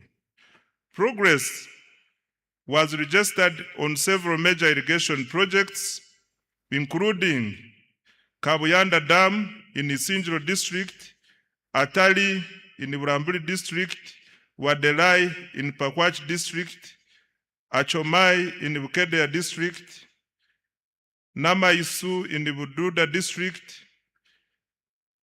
Chembo Mbai in the Buko District, SIP irrigation scheme in the Buramburi District. Solar-powered irrigation schemes are also being rolled out across the country. These investments will support all year-round production, increase resilience, and improve agricultural productivity. On mechanization and animal health, Mr. Speaker, government continued developing regional agricultural mechanization centers and animal disease control centers to improve efficiency and productivity in the agricultural sector. Progress was registered in Chiruhura, Mbale, Chijandongo, Bunyangabo, Nakaseke, Katine, and several other districts. These facilities are improving access to modern agricultural equipment, veterinary services, and disease surveillance systems. On expanding commercial coffee production, Mr. Speaker, sir, coffee remains one of the Uganda's most important export commodities. Government has therefore expanded coffee cultivation into northern and eastern Uganda. During the year, 2 coffee mother gardens were established and over 1.4 million coffee seedlings distributed to 7,532 farmers in northern Uganda. This intervention will broaden participation in one of the Uganda's most profitable agricultural value chains. Financial year 2026-2027 priorities for agro-industrialization. Mr. Speaker, a total of Uganda shillings 2.26 trillion has been allocated to the agro-industrialization program in financial year 2026-2027. This is the highest allocation ever to this program. Priority interventions include 1, agricultural research and innovation, including funding for antique vaccine commercialization. 2, irrigation and water for production. 3, extension services, more extension workers and their facilitation to reach farmers. 4, provision of good quality agricultural input. 5, post-harvest handling and storage. 6, agro-processing and value addition. 7, quality assurance and certification. And 8, expanding market access. The objective is to move Uganda from exporting raw commodities to value addition agricultural products. On tourism development, Mr. Speaker, sir, tourism is one of Uganda's most powerful export industries. It generates foreign exchange, it creates jobs, it supports thousands of enterprises, and showcases Uganda to the world. The following achievements have been registered this financial year. Uganda's global tourism visibility is at an all-time high, driven by the aggressive destination marketing under the Explore Uganda, the Pearl of Africa brand, the country's growing international profile, and industry endorsements are evident in its recent global presence and awards. In the North America market, Uganda won the Best in Show Africa at the 2026 New York Travel and Adventure Show, bolstered by endorsements from the renowned travel journalists. In the Asian market, the country won the Best Exquisite Destination Award at the Outbound Travel Mart in Mumbai and gained strong visibility at the South Asia's leading travel and tourism exhibition in New Delhi. Mr. Speaker, government has intensified the international marketing of destination Uganda through participation in major tourism exhibitions and targeted promotion campaigns in Europe, the United Kingdom, North America, Asia, East Africa, and North Africa. Government also leveraged high-profile platforms, including the Africa Cup of Nations AFCON 2025 tournament in Morocco and the 2025 World Travel Market in London, to showcase Uganda's tourism potential and attract visitors. In addition, Uganda successfully secured a bid to host 2 international conferences, further strengthening its position as a preferred destination for meetings, incentives, conferences, and exhibitions. Uganda also launched the economic and commercial diplomacy strategy as a key instrument for advancing Uganda's economic transformation. Under this strategy, Uganda missions abroad have been assigned clear performance targets focusing on 4 measurable economic outcomes, mainly tourism marketing, trade promotion, investment attraction, and diaspora mobilization. The economic and commercial diplomacy strategy is contributing to improved economic performance with increased international tourist arrivals and receipts, foreign direct investment inflows, and merchandise export earnings. Government will continue to leverage its missions abroad to market Uganda as a preferred tourism, conference, and investment destination, expand market access for Ugandan products, attract strategic investors, and mobilize the diaspora to support national development. On tourism infrastructure, Mr. Speaker, government continued to invest in tourism infrastructure and attractions. Progress was made in the development of museums and cultural heritage sites in Moroto and Dokoro. Investments are also underway in the Gwenzori Central Circuit Trail, Chitagata Hot Springs, and visitor facilities at the source of the Nile in Jinja, including an observatory deck and a modern restaurant. Government also established a new wildlife education center in Mbale. These investments are enhancing visitor experiences and strengthening Uganda's competitiveness as a tourism destination. In financial year 2026-2027, the priorities under tourism are the following. Mr. Speaker, the government has allocated Uganda shillings 567.32 billion to continue developing the tourism sector next financial year.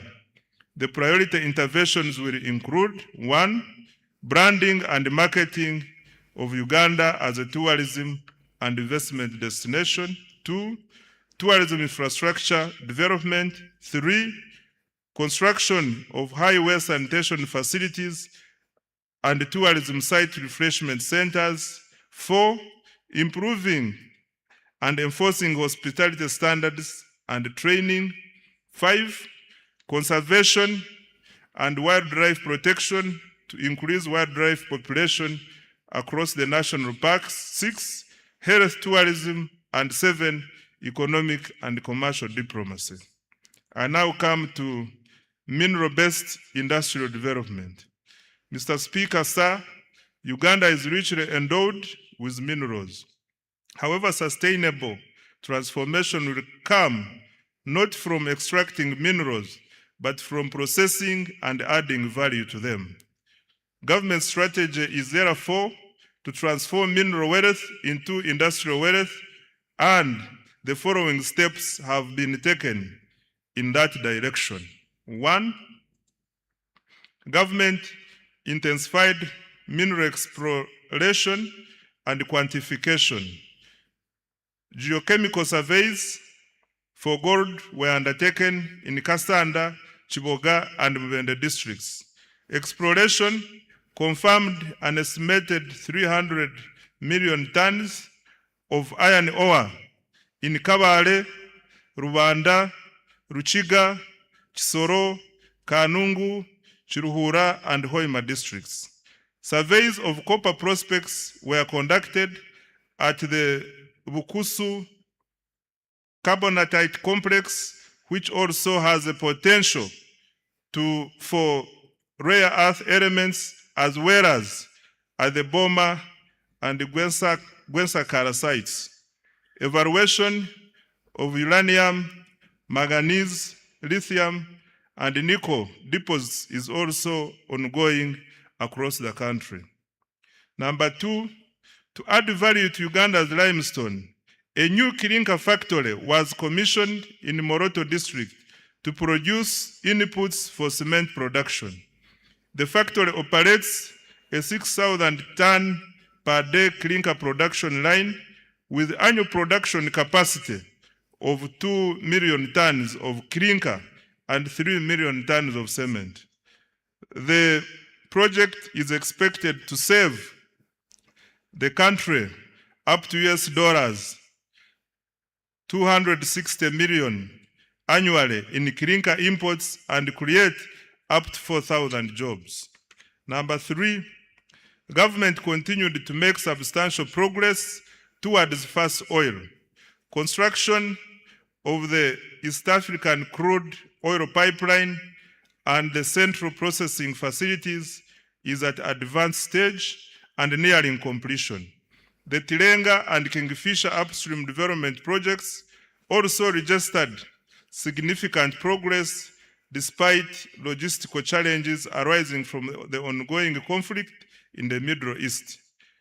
During the year, 51 additional wells were drilled, bringing the cumulative number to 199 wells, exceeding the 189 wells required for fast oil production later this year. 4, government completed the first phase of Kabalega International Airport, providing critical logistics, infrastructure to support oil and gas development, tourism, trade and investment in the Albertine region. Number 5, through the Uganda National Oil Company, government continued the bulk procurement of petroleum products. This has strengthened fuel security and ensured uninterrupted supply despite disruptions in global energy markets. Consequently, Uganda experienced minimal fuel price volatility compared to several countries in the region. 6, in addition, government through UNOC acquired a 20.15% stake in the Kenya Pipeline Company. This is a strategic investment to strengthen Uganda's energy security and enhance the reliability of fuel supply. Given that over 95% of Uganda's refined petroleum products are imported through the Kenyan corridor, this investment will help secure access to critical petroleum infrastructure and support more predictable fuel supply and pricing. Financial year 2026-2027 priorities for minerals and oil and gas. Mr. Speaker, sir, Uganda shillings 473.51 billion has been allocated for mineral-based industrial development, mining, and oil and gas. And the priority areas include, number one, continued mineral exploration, quantification, and certification.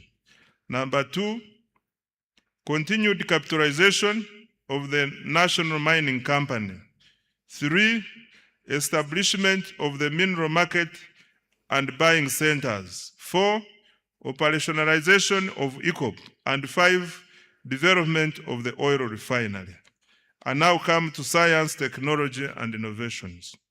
Right Honorable Speaker, no country has achieved rapid economic transformation without innovation. Science, technology, and innovation, including ICT and the creative arts, are critical drivers of productivity, industrialization, and competitiveness. They provide the tools to modernize production, create high-value jobs, and expand Uganda's participation in the global knowledge economy. For Uganda to achieve a tenfold expansion of the economy, STI is going to be at the center of our development strategy.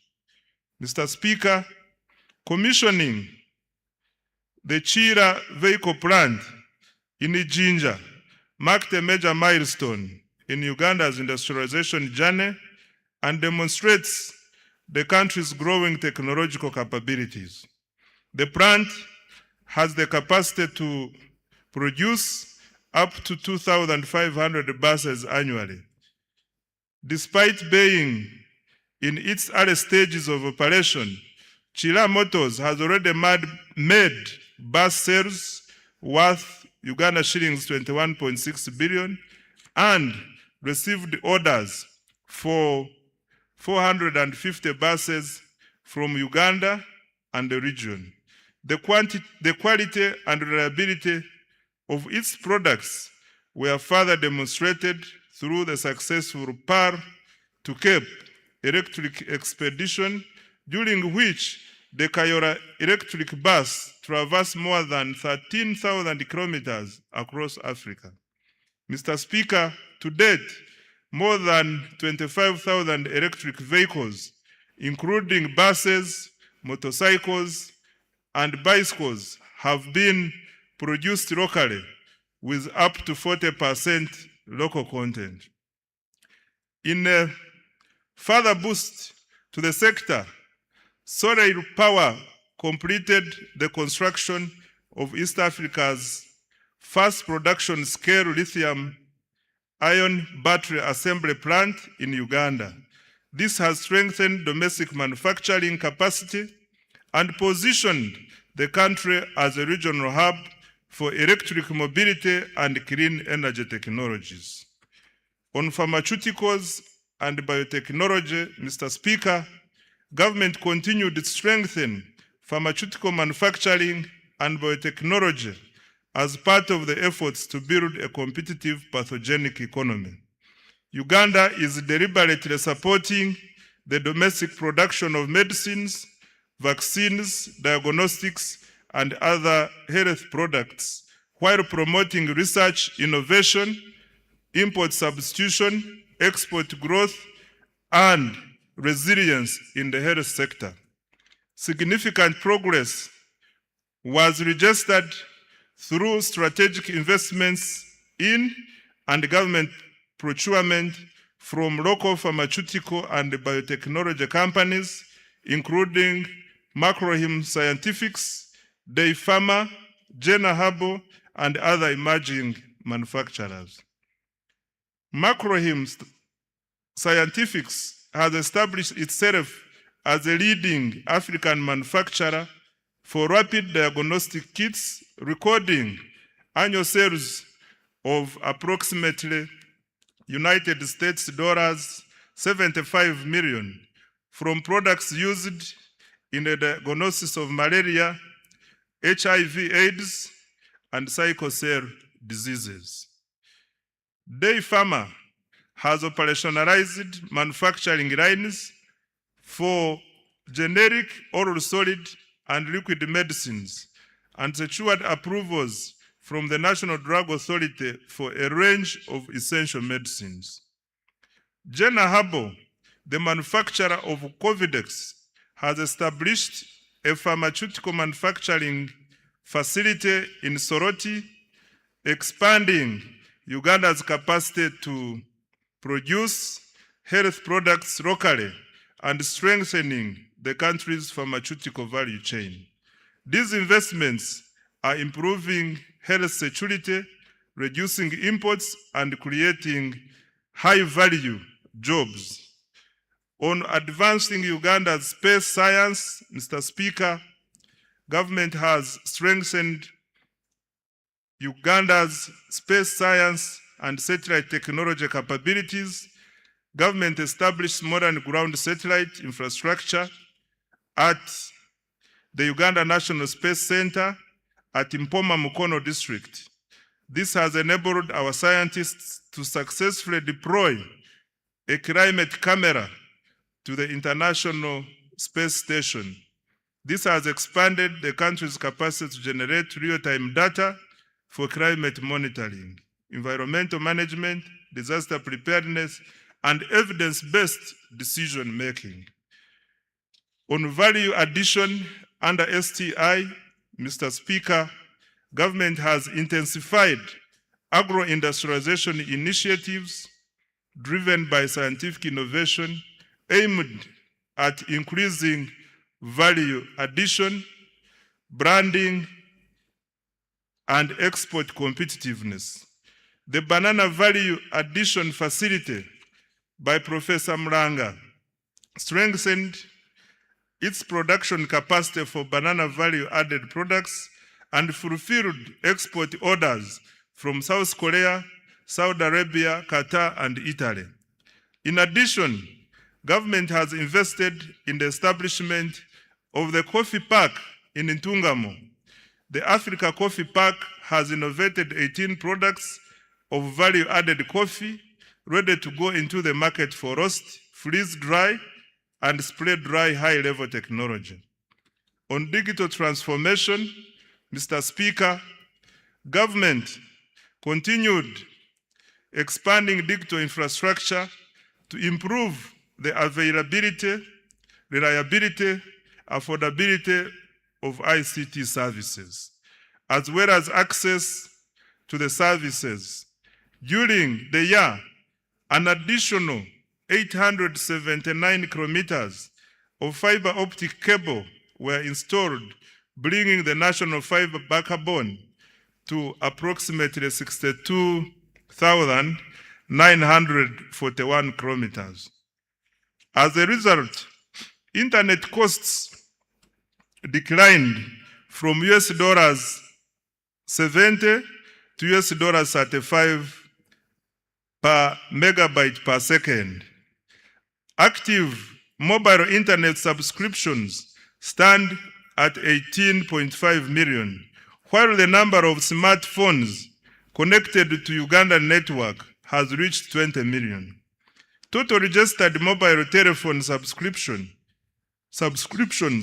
have reached 57.3 million, placing Uganda among the most connected markets in the region. The increased penetration of mobile telephones has increased financial inclusion and improved access to e-commerce, telemedicine, marketing, and agricultural information for farmers. In the year ending March 2026, mobile money transactions rose by 29% to Uganda shillings 392.7 trillion. Active mobile money accounts stood at 36.7 million. As at 31st March 2026, the number of mobile money agents had reached 1.22 million. I now come to creative arts. Mr. Speaker, to protect intellectual property and artistic works, government enacted the Copyright Enabling Rights Amendment Act 2025. Government also established the Uganda Creatives Revolving Fund to provide affordable financing to circles in the creative economy.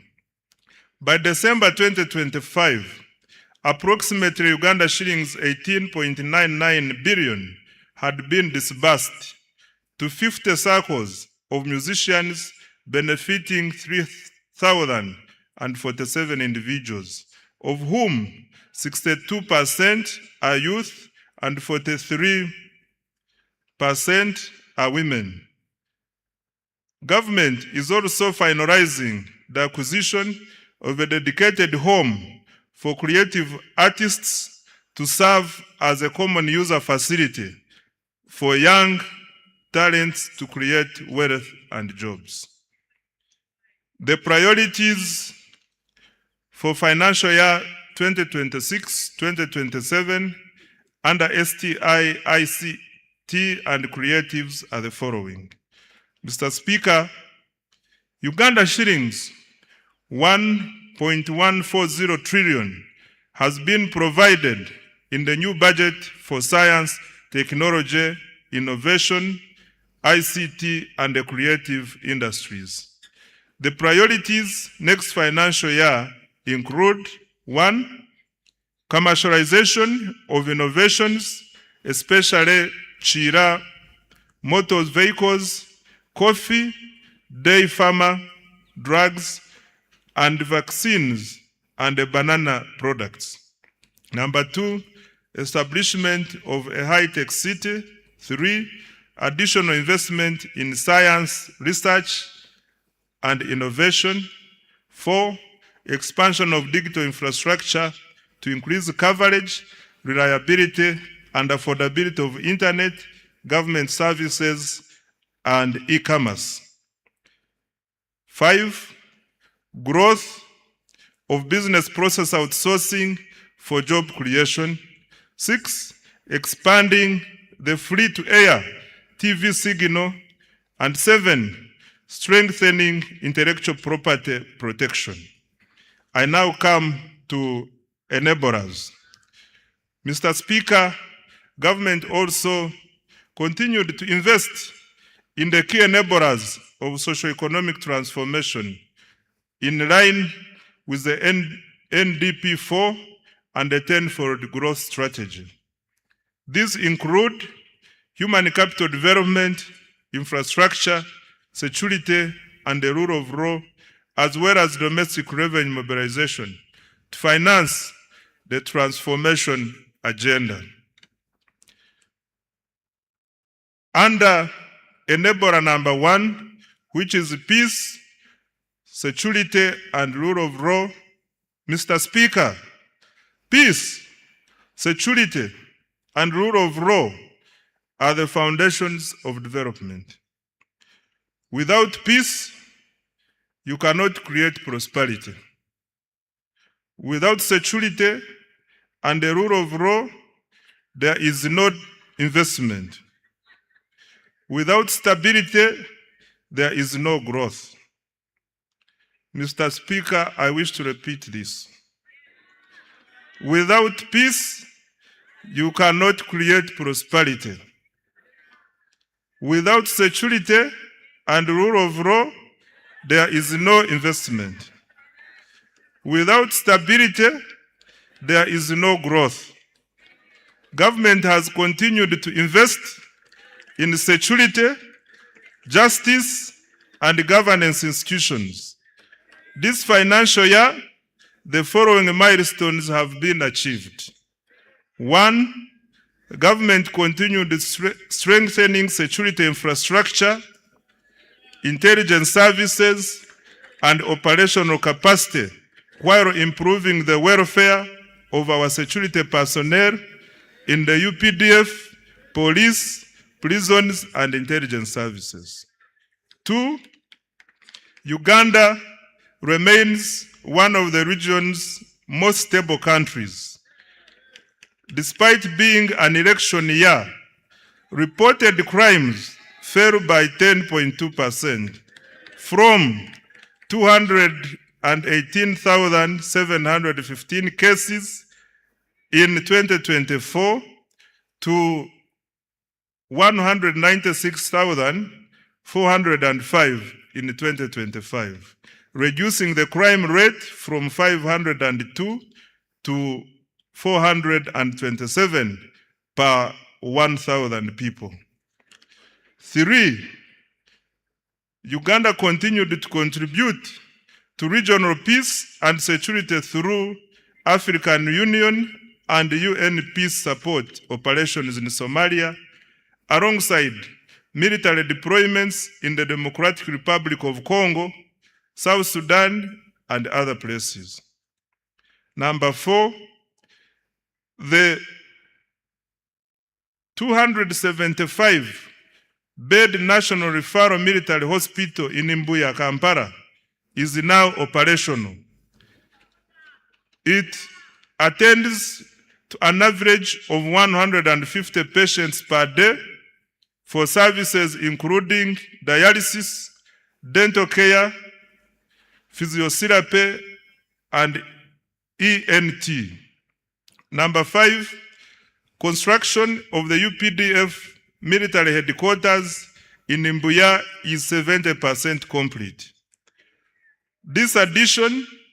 In addition, over 230 housing units and new administrative blocks for the Air Force and Marines are under construction to enhance personnel welfare and operational efficiency. 6, government provided over Uganda shillings 1.697 trillion to the relevant institutions to organize the recently concluded successful general elections.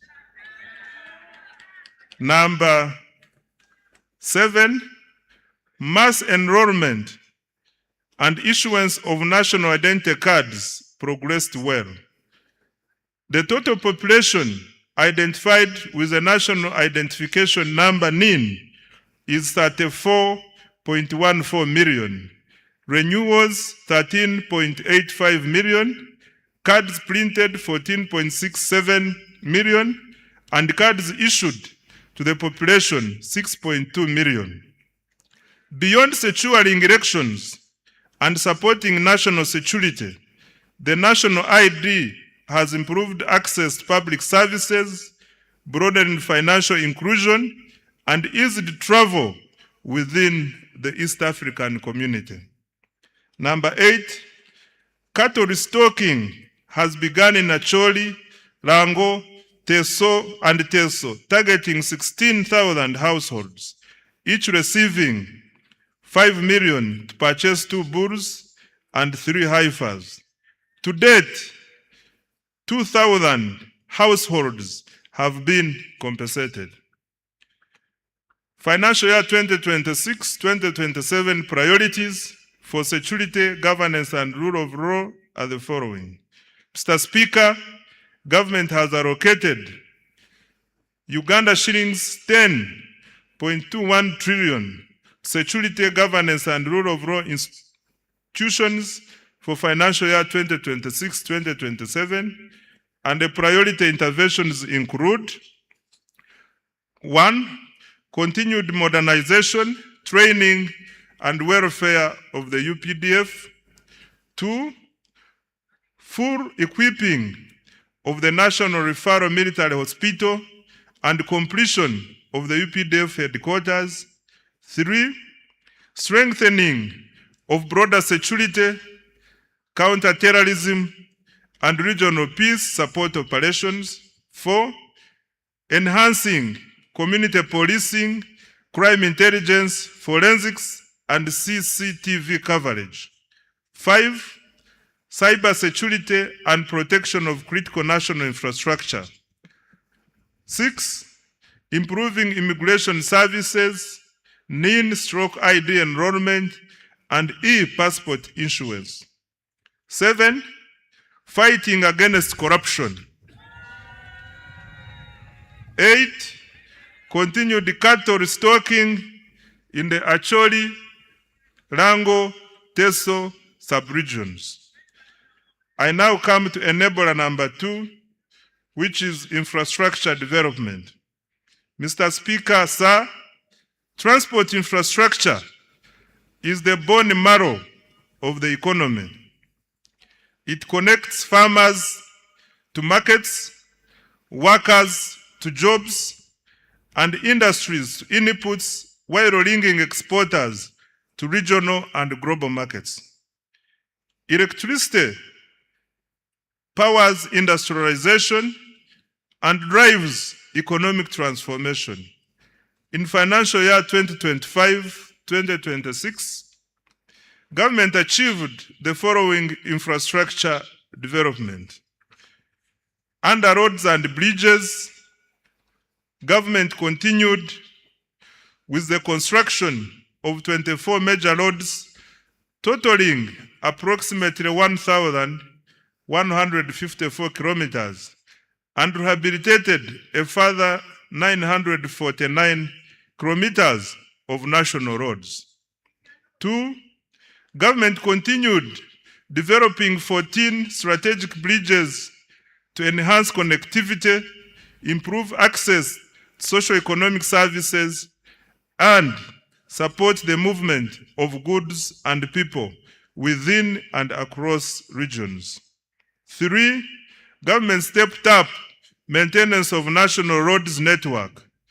Over 7,400 kilometers of paved and 14,000 kilometers of unpaved roads were maintained through labor-based contracts, and a further 1,282 kilometers of paved and 3,146 kilometers of unpaved roads were looked after under routine mechanized maintenance.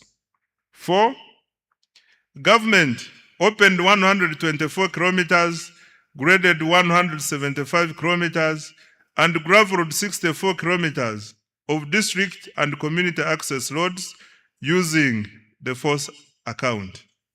5, local governments maintained 2,700 kilometers of district and community access roads, upgraded and maintained 820 kilometers of city and municipal roads, and rehabilitated 120 kilometers of district roads.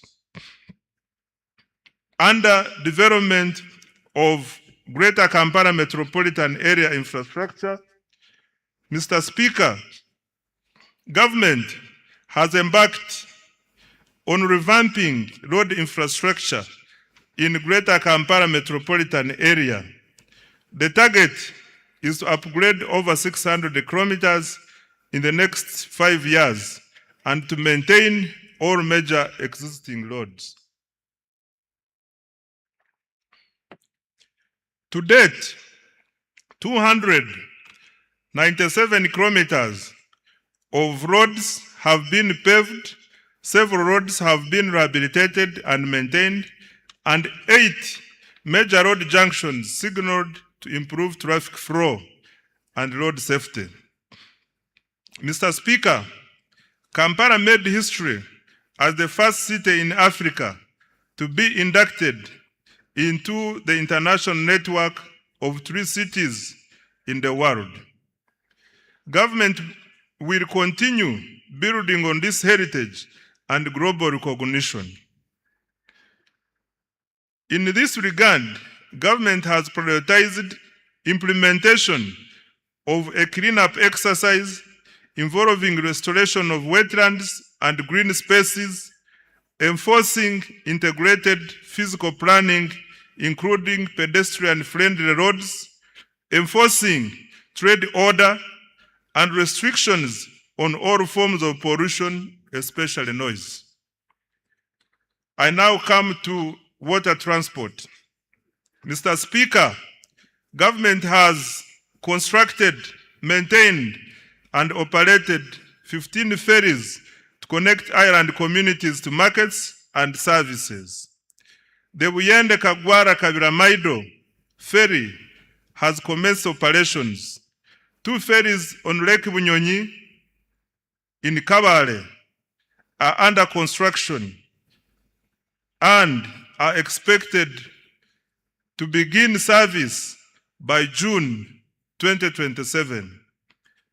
Preliminary works for the Bukasa Inland Port are nearly complete, paving the way for commencement of the actual construction. On railway transport, Mr. Speaker, government has commenced construction of the 273-kilometer standard gauge railway from Maraba to Kampala. Upon completion, container transport costs from Mombasa to Kampala are projected to fall from about $3,500 to roughly $1,600, and transit time from 5 days to 1 day. Rehabilitation of the Tororo-Gulu meter gauge railway reached 66% completion, while the Kampala-Mukono section has been complete. On air transport, Mr. Speaker, with regard to air transport, physical works for Kabalega International Airport are complete. Government is now finalizing operational requirements to get the airport ready for first oil and AFCON 2027. Construction of Kidepo International Airport is underway to boost tourism in Karamoja. Phase 1 of Entebbe International Airport's rehabilitation and expansion is complete, with a new passenger terminal and expanded cargo facility. The passenger terminal capacity has risen from 2.0 million to 3.5 million travelers per year. 12 regional aerodromes have been maintained to support regional connectivity for tourism and trade. Government is strengthening Uganda Airlines as critical transport infrastructure to enhance international connectivity for tourism, trade, investment, and the diaspora. In order to enhance operational efficiency, expand and modernize the fleet, government is further capitalizing the airline by acquiring 8 additional new passenger aircrafts. The financial year 2026-2027 priorities for transport are the following. Mr. Speaker, Uganda shillings 8.79 trillion has been allocated next financial year for transport infrastructure development. And the priority areas will include, number 1, construction of the Maraba-Kampala standard gauge railway and completion of rehabilitation of the meter gauge railway. Number 2, construction, upgrade, and maintenance of national, city, district, urban, and community access roads. Number 3, construction and maintenance of strategic bridges. 4, development of water transport systems such as ferries and ports. 5, operationalization of Kabalega International Airport and continued upgrade of regional aerodromes. And 6, expansion of the Uganda Airlines. I now come to the energy development. Mr. Speaker, sir, reliable and affordable energy is essential for industrialization and socio-economic transformation. Government continues to invest heavily in electricity generation, transmission, and distribution infrastructure. In financial year 2025-2026, government achieved the following in energy development. 1, continued development of hydro, solar, and other energy projects, alongside preparatory work for future nuclear investments. Installed generation capacity now stands at 2,098 megawatts.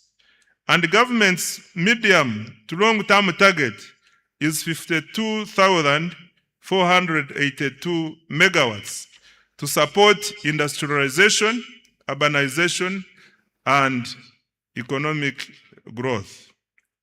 2, continued expansion of energy transmission and distribution infrastructure. Completed and continued construction of multiple lines, including the Kole-Gulu-Nebi-Arua line, 132 kV, the Kampala Metropolitan Transmission Line, 132 kV, including 2 associated mobile substations, Mirama, Kabale, 132 kV, Karuma Tororo, 400 kV, Tororo Resource, 400 kV, Mutundu Entebbe, 132 kV, and Lira Guru Agago, 132 kV. Good progress has also been made on substations serving industrial parks in Mbale, Kapeka, and the Kabalega Petrochemical Industrial Park. 3, the share of households in rural areas connected to grid electricity has nearly doubled in the 3 years, from 6.8% in financial year 2021-22 to 11.4% in financial year 2024-2025. 4, through Uganda Energy Credit Capitalization Company, government commenced construction of 4 small mini hydro power sites expected to generate 5 megawatts of electricity. These sites will be completed in March 2027 and will provide reliable power to very hard to reach and remote areas. Further, under the Electricity Access Scale-Up Project, 419,592 off-grid solar connections have been made countrywide. Financial year 2026-2027 priorities for the energy sector are the following. Mr. Speaker, government has allocated Uganda shillings 2.07 trillion to energy development, and the priority interventions include 1, expansion of generation capacity by commencing the 380 megawatt Kiba hydroelectricity plant, a floating solar plant at Isimba, and 500 megawatts of utility scale solar in the Elgon and Acholi regions. 2, preparatory work for nuclear energy generation at Buyende. 3, expansion of transmission and associated substation infrastructure. 4, rural electrification. And 5, industrial power connections. I now come to investing in the people.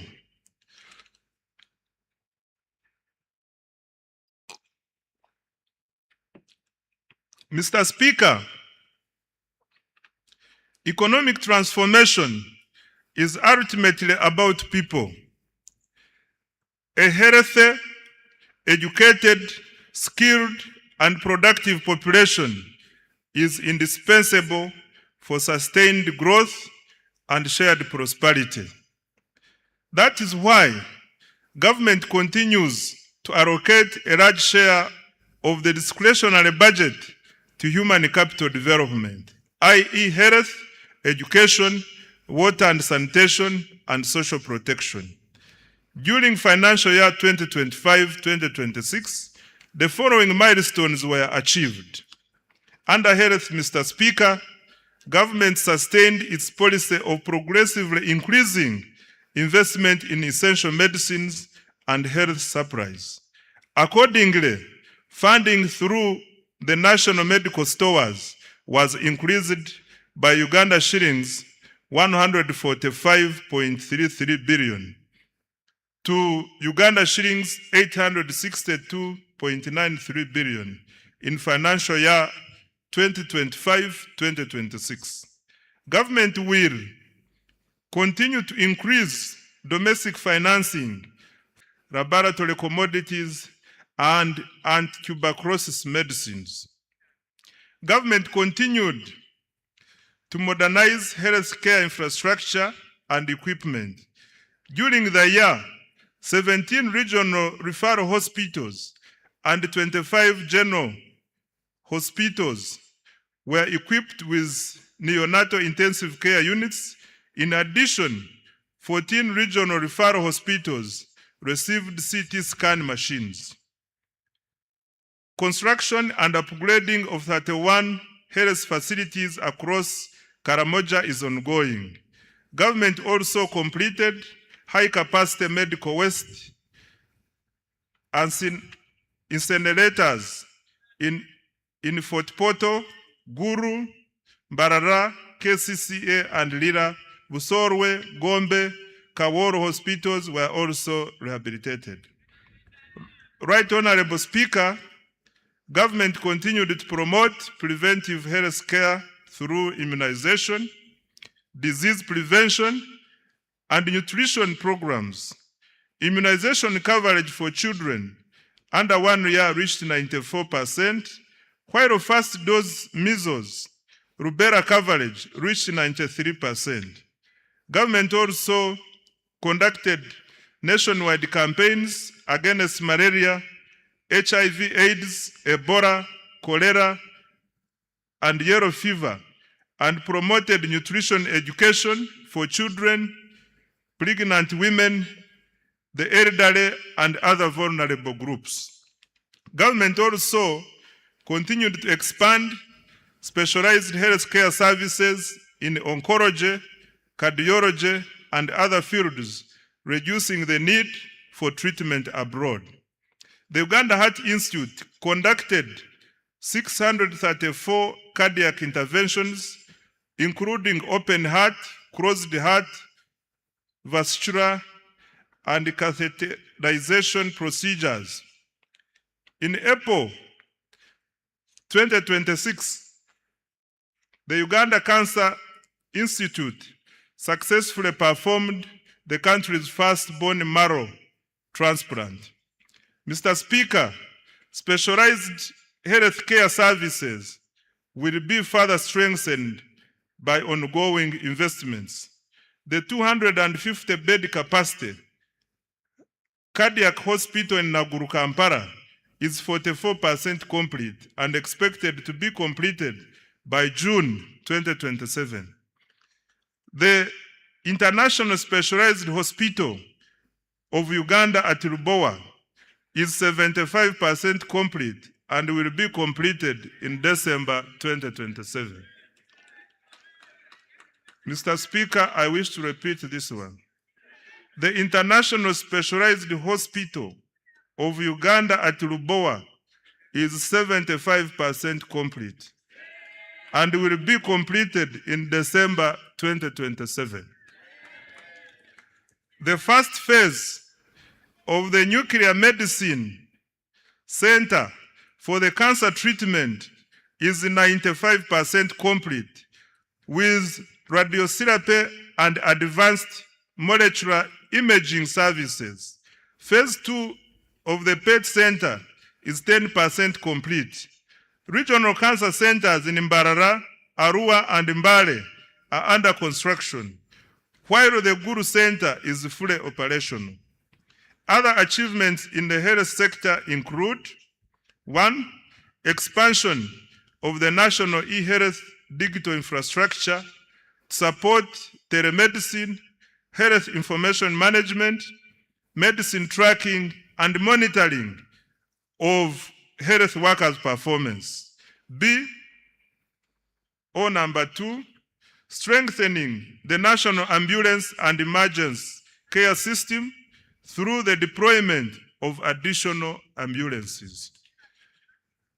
Mr. Speaker, the priorities under the health sector for financial year 2026-2027 are the following.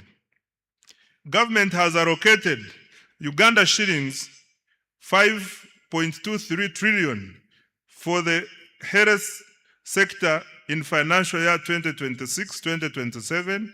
The funding will focus on: number 1, maternal and child health; 2, nutrition improvement; 3, expanded immunization; 4, prevention and treatment of non-communicable diseases; 5, provision of essential medicines; 6, strengthening specialized healthcare services; 7, improving emergency response systems; 8, exploring feasible pathways towards universal health coverage. I now come to water and sanitation. Mr. Speaker, access to clean and safe water remains fundamental to public health, human dignity, and economic productivity.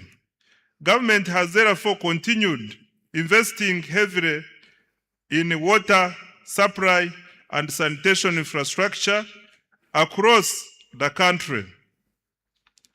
Access to improved water sources continues to expand, with 71% of households now having access. Coverage stands at 68% in rural areas and 74.5% in urban areas. Mr. Speaker, during financial year 2025-2026, safe water access was extended to 553 villages. Over 200 large solar-powered water and sanitation systems, several public sanitation facilities, and fecal sludge treatment plants were completed in several districts. In addition, a number of urban water systems were expanded. Government has allocated Uganda shillings 1.013 trillion in financial year 2026-2027 to further expand access to safe water and sanitation services across the country. The objective is to ensure universal access to safe water and sanitation services. I now come to education, skills, and sports. Mr. Speaker, education remains the most powerful instrument for social mobility and long-term economic transformation. During the financial year 2025-2026, the following milestones have been achieved in the education sector. 1, in order to expand access to education, government continued financing universal primary education, UPE, and universal secondary education, USE. Approximately 9.52 million learners benefited from UPE, while about 995,116 learners benefited from universal secondary education and universal post-O-level education and training. 2, government completed construction of 90 additional seed secondary schools, expanded 54 existing schools, and operationalized 259 seed schools. 3, in preparation for AFCON 2027, Hoima Stadium has been completed. Upgrades to Nambole Stadium are progressing well, and other required tournament facilities remain on schedule. Further construction of Akibwa Stadium is on schedule. Number 4, government has intensified investment in STEM, technical and vocational education, industry-linked skills development, and digital literacy. In financial year 2026-2027, priorities for education, skills, and sports, Mr. Speaker, are the following. Next year, government has allocated Uganda shillings 6.66 trillion to further improve education of Ugandans. Priorities will include: number 1, access to quality UPE and USE. Number 2, strengthening STEM and vocational education. 3, improving teacher welfare and training with emphasis on pre-primary teachers. 4, curriculum reform. 5, strengthening public universities and research institutions. And 6, completing critical sports infrastructure for AFCON 2027. Mr. Speaker, beginning financial year 2026-2027, an additional Uganda shillings 568.65 billion has been allocated to enhance salaries for primary school teachers and arts teachers in secondary schools and BTVET institutions. I now come to social protection and inclusive development. Mr. Speaker, the NRM government has over the years ensured economic growth is inclusive.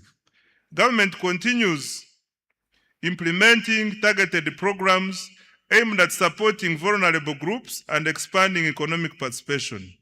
The following are some of the achievements. 1, government has continued to support older persons through the Social Assistance Grant for Empowerment SAGE, which has cumulatively reached 489,673 beneficiaries, with a total of Uganda shillings 836.1 billion. In addition, the Special Enterprise Grant for Older Persons has supported 17,245 older persons with approximately Uganda shillings 13 billion. Number 2, under the National Special Grant for Persons with Disabilities, 72,772 beneficiaries have received Uganda shillings 48.5 billion across 171 local governments. 3, the Youth Livelihood Program has financed 24,859 projects benefiting 275,034 youth at Uganda shillings 195.4 billion, while 57,849 youth have benefited from the Youth Venture Capital Fund. 4, the GROW project has extended Uganda shillings 111.1 billion in loans to 4,889 beneficiaries, while the Women Entrepreneurship Program WEP has cumulatively supported 244,805 women with Uganda shillings 153.5 billion. And 5, government has continued to negotiate bilateral labor agreements to protect workers' rights, promote decent work, and expand overseas employment opportunities for skilled Ugandans. Financial year 2026-2027 priorities for social protection.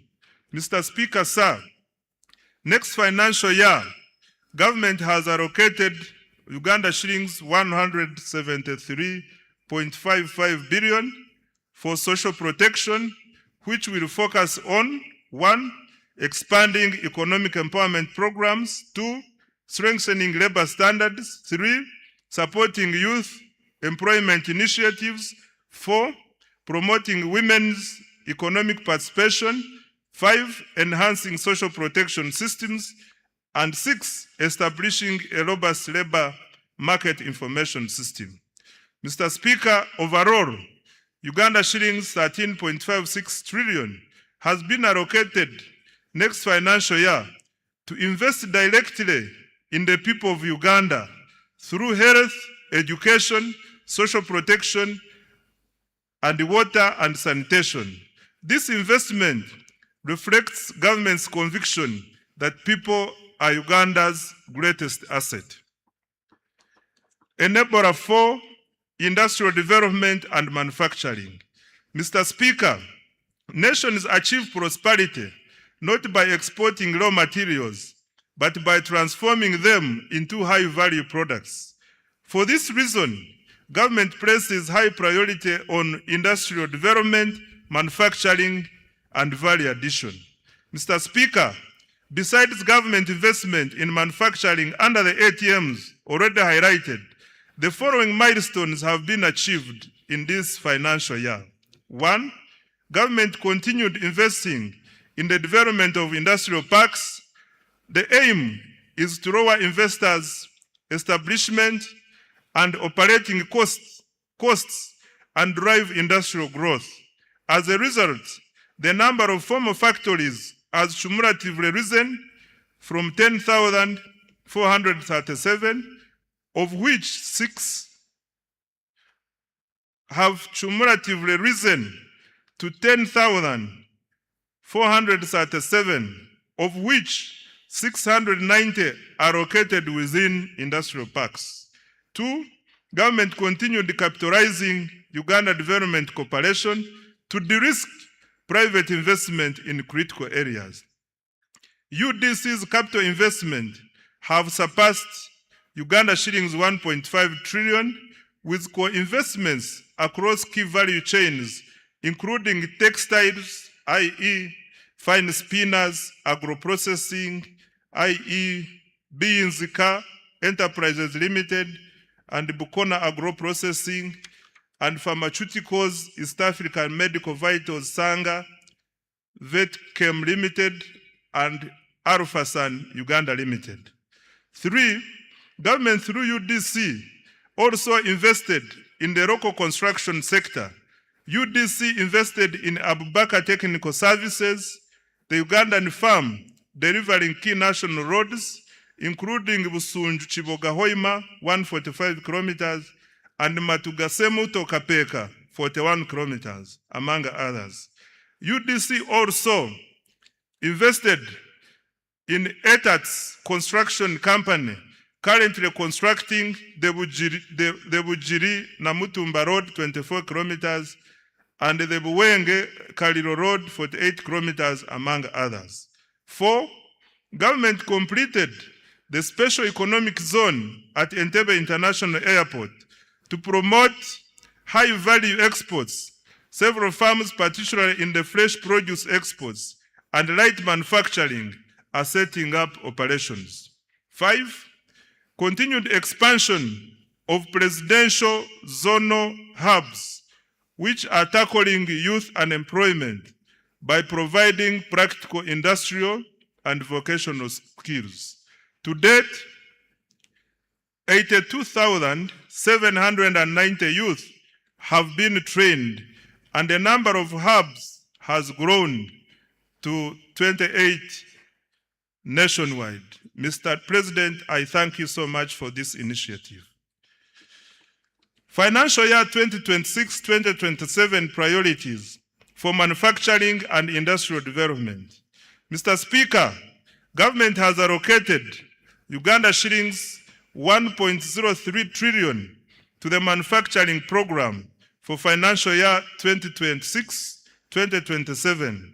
Priority interventions include 1, additional capitalization of UDC to drive industrial development, 2, industrial infrastructure development, particularly industrial parks, including new fully serviced plug and play parks. 3, value addition to agricultural raw materials and minerals. 4, supporting market access for Ugandan manufactured products. 5, strengthening the functionality of special economic zones. And 6, industrial research, including the establishment of regional industrial incubation hubs. Under market access for wealth creators, Mr. Speaker, wealth creators need access to both domestic and export markets. Expanding the domestic market requires higher household incomes and increased purchasing power to stimulate demand for locally produced goods and services. Export growth, on the other hand, requires deeper regional integration to access larger markets within the East African Community, COMESA, and the African Continental Free Trade Area. These opportunities are complemented by preferential and duty-free market access arrangements negotiated with key partners, including the European Union, the United Kingdom, Russia, Serbia, and the countries in the Middle East. To expand both domestic and export markets, government will continue investing in standards, quality assurance, certification, and market intelligence to enhance the competitiveness of Ugandan products and services. To this end, government has so far implemented the following. Number 1, strengthen certification services to enhance efficiency. Additional personnel have been recruited and trained to increase capacity of the Uganda National Bureau of Standards to undertake certification, surveillance, and enforcement of standards. Following automation, the turnaround time for import inspection reduced from 3 weeks to 4 hours. Production testing reduced from 30 days to 14 days. And product certification reduced from 180 days to 45 days. 2, decentralization and modernized certification services to enhance access. Construction and equipping of engineering testing laboratories is ongoing and expected to be completed by September 2026. Government also commenced construction of regional laboratories in Mbale, Guru, and Mbarara. 3, developed 450 standards for products and services and issued permits to 4,500 products. 4, trained 750 micro, small, and medium enterprises in value addition and processing and certified 750 products. 5, completed construction and equipping of an international accredited national meteorology laboratory at Uganda National Bureau of Standards. The laboratory is being used to calibrate equipment used in the National Food Safety Laboratory and other agro-food processing laboratories and industries. 6, commenced operations of the Petroleum Laboratory in January 2026. Over 40 product samples of petroleum products have since been tested. Mr. Speaker, priority interventions for financial year 2026-27 include 1, development of quality assurance infrastructure, the euro 163.56 million enhancement agricultural production, quality and standards for market access project. 2, strengthening the capacity for development of standards and certification of products and services. 3, completing construction and equipping of the engineering laboratory and continuing construction of regional laboratories. And 4, accrediting private laboratories to increase access. I now come to environmental protection and disaster management. Mr. Speaker, sustainable management and use of natural resources, land, water, and environment, as well as effective response to climate change, are essential for boosting productivity and value addition.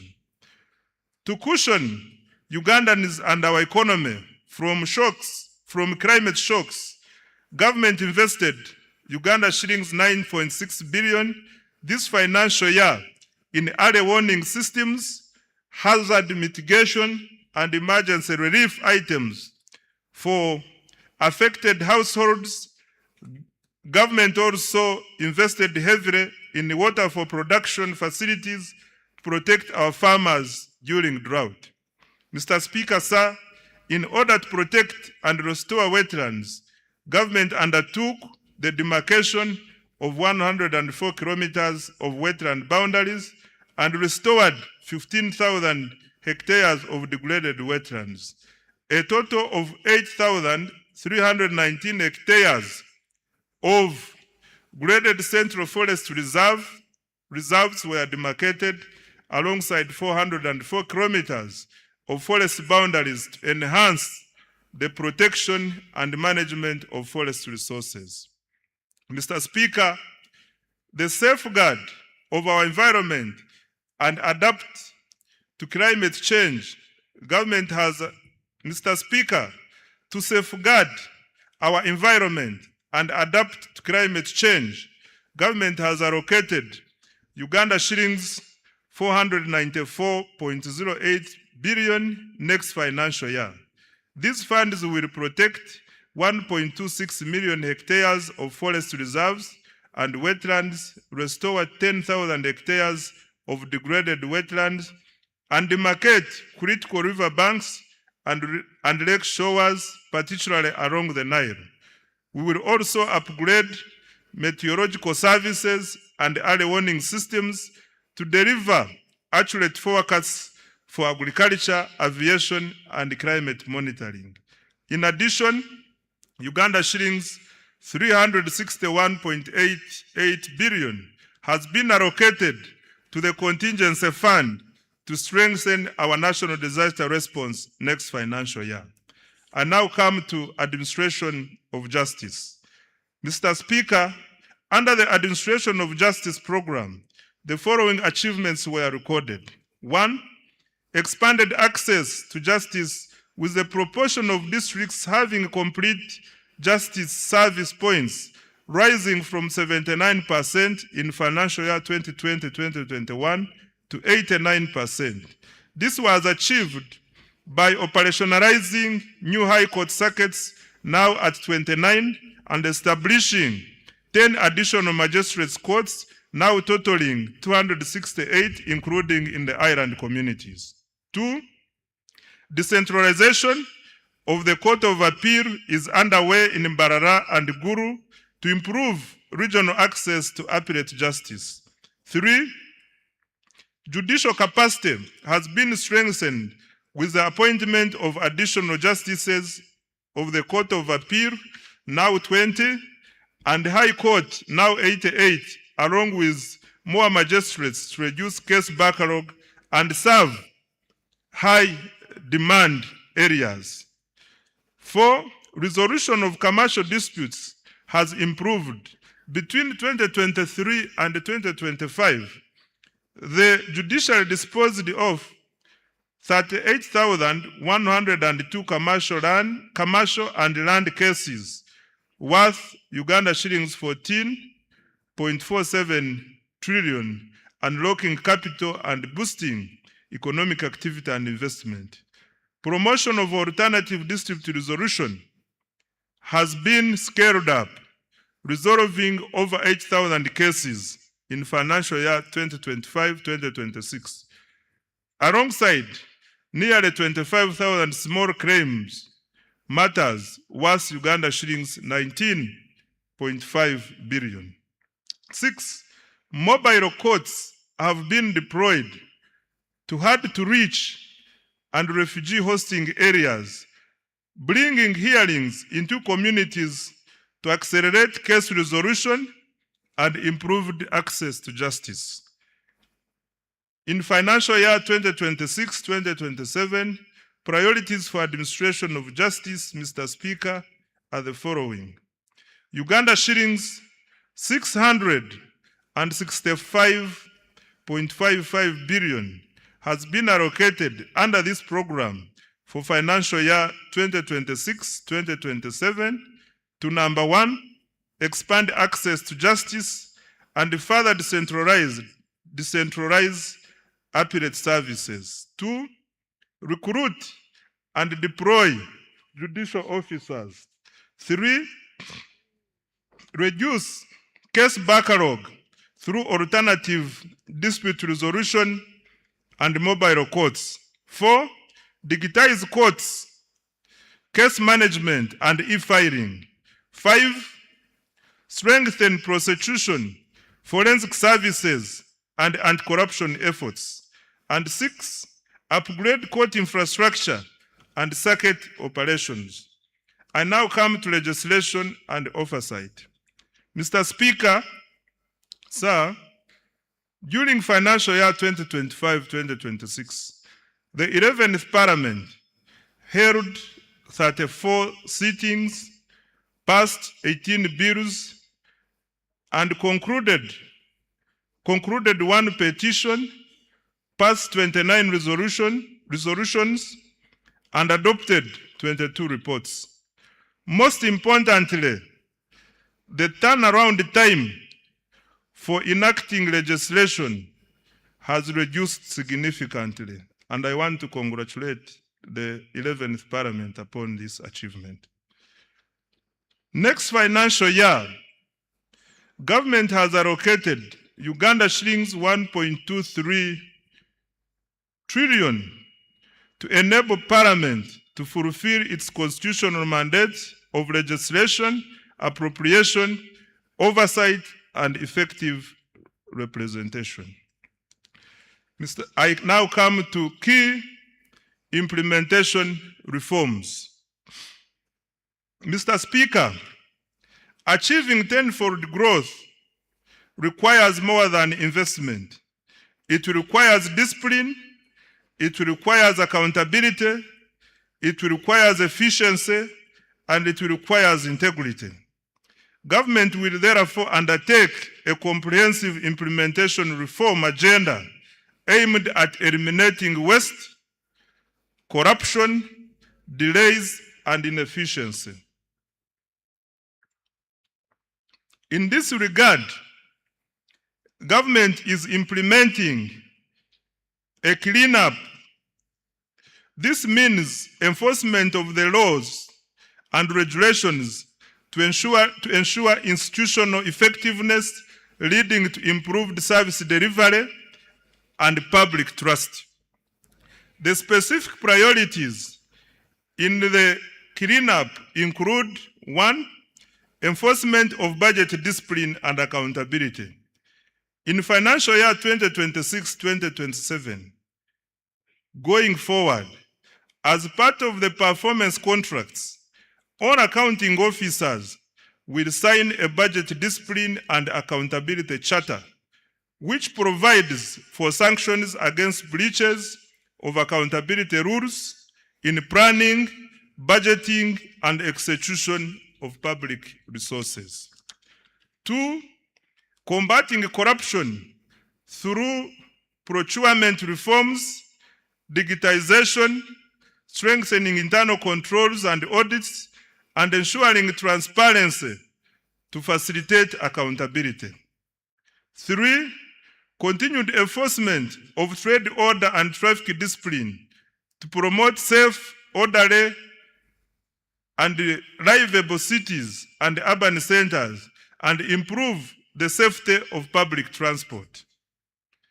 4, strengthening governance, oversight, and performance of state-owned enterprises.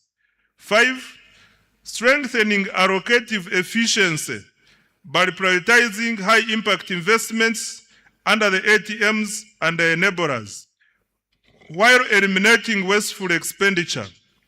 To this end, as guided by His Excellency the President, state-funded celebrations on public holidays will be suspended except functions on religious holidays. Going forward, public holidays will be observed without official ceremonies. 6. Centralizing the management of counterpart funding under the Treasury to safeguard funding for priority projects. 7.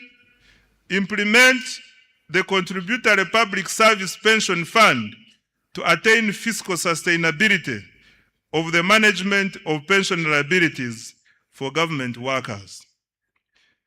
I now come to the financing of the budget for financial year 2026-2027. The financing strategy for financial year 2026-2027. Mr. Speaker, the financing strategy for financial year 2026-2027 seeks to create additional fiscal space to finance government priorities while maintaining debt sustainability. This will be achieved through, number 1, strengthening tax administration and compliance. 2, introducing targeted tax policy measures to increase domestic revenue. 3, mobilizing concessional financing from development partners and international financial institutions. And 4, expanding alternative sources of financing, including public-private sector partnerships, venture capital, innovative instruments such as Sukuk, and listing of commercially viable public enterprises on the stock exchange.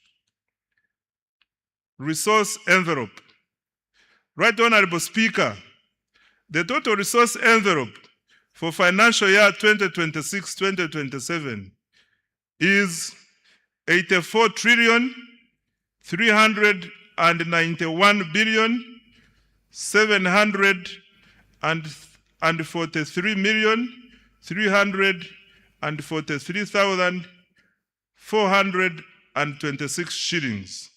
This is detailed as follows. 1, domestic revenues, Uganda shillings 45.96 trillion, of which 40.16 trillion is tax revenue, 4.02 trillion is non-tax revenue, 1.44 trillion is petroleum revenue, and 339.8 billion is local government revenue. 2, domestic borrowing, Uganda shillings 11.97 trillion. 3, domestic debt refinancing is Uganda shillings 13.97 trillion. External borrowing for general budget financing is Uganda shillings 1.22 trillion. And external financing for projects is Uganda shillings 11.27 trillion. Expenditure allocations. Mr. Speaker, a summary of the allocations of the above resources is as follows. 1, wages and salaries, Uganda shillings 9.709 trillion. 2, non-wage recurrent expenditure, Uganda shillings 33.276 trillion, which also includes operational funds for institutions, financing for all wealth creation funds, financing for science and technology investments, grants for education and health, medicines, maintenance of infrastructure, and interest payments, among others. 3, development expenditure, Uganda shillings 22.054 trillion. 4, domestic debt refinancing 13.967 trillion. 5, debt amortization, Uganda shillings 4.181 trillion. 6, domestic debt repayment to Bank of Uganda, Uganda shillings 547 billion. 7, domestic arrears, Uganda shillings 317 billion. And 8, local government expenditure from own revenue, Uganda shillings 339.8 billion. Mr. Speaker, details of the resource envelope and expenditure allocations by vote for financial year 2026-2027 are provided in annexes 1 and 2, respectively, of this speech. The budget for financial year 2026-2027, totaling to 84.39 trillion, has therefore increased by Uganda shillings 2.78 trillion from the revised budget of Uganda shillings 81.61 trillion for financial year 2025-2026. I now come to the tax measures for financial year 2026-2027. Mr. Speaker, sir, let me now highlight the key tax policy measures as approved by Parliament to support domestic revenue mobilization, investment, job creation, and economic growth. Under income tax, Mr. Speaker, Parliament approved the following income tax measures. 1, extension of income tax exemption for Bujagali Energy Limited until 2032 to support affordable electricity tariffs at an estimated revenue cost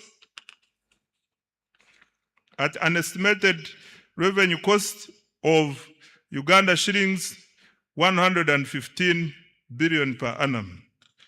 2, increase in the pay-as-you-earn threshold from Uganda shillings 235,000 to Uganda shillings 335,000 per month to raise take-home pay for low-income workers at an estimated revenue cost of Uganda shillings 96 billion. 3, introduction of a 5% withholding tax on payment of interest to foreign lending institutions to ensure equitable taxation of interest income. 4, provision for individuals to file and pay rental income tax monthly to improve voluntary compliance and reduce tax arrears. 5, introduction of a tax holiday for developers of hotels and other ultra-luxury tourism facilities investing at least United States dollars 10 million for foreign investors and United States dollars 5 million for Ugandan investors. 6, equalization of tax treatment of Tier 4 financial institutions by allowing deductions for provisioning for bad debts, thereby reducing the cost of capital. Under value-added tax VAT, Mr. Speaker, Parliament approved the following VAT measures. 1, increase in the annual VAT threshold from Uganda shillings 150 million to Uganda shillings 300 million to ease compliance for small businesses and improve tax administration efficiency. This measure is projected to generate Uganda shillings 349 billion. 2, extension of VAT deferment to inputs used in iron ore processing to support mineral value addition and industrialization. Under excise duty, Mr. Speaker, Parliament approved the following excise duty measures. 1, increase in excise duty on diesel and petrol by Uganda shillings 200 per litre to generate Uganda shillings 450 billion in revenue. 2, increase in excise duties on selected products as follows.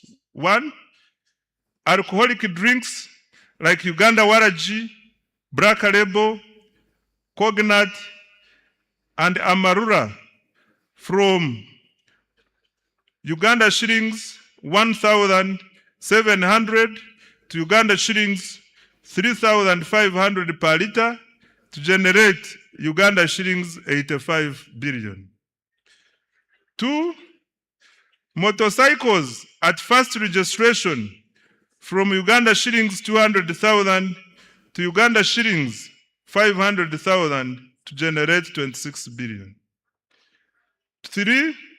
Single-use plastics from 2.5% or $70 per ton to 25% or $1,500 per ton to protect the environment and raise 10 billion. 4. Cooking oil from Uganda shillings 200 to Uganda shillings 400 per liter to generate 25 billion. 5.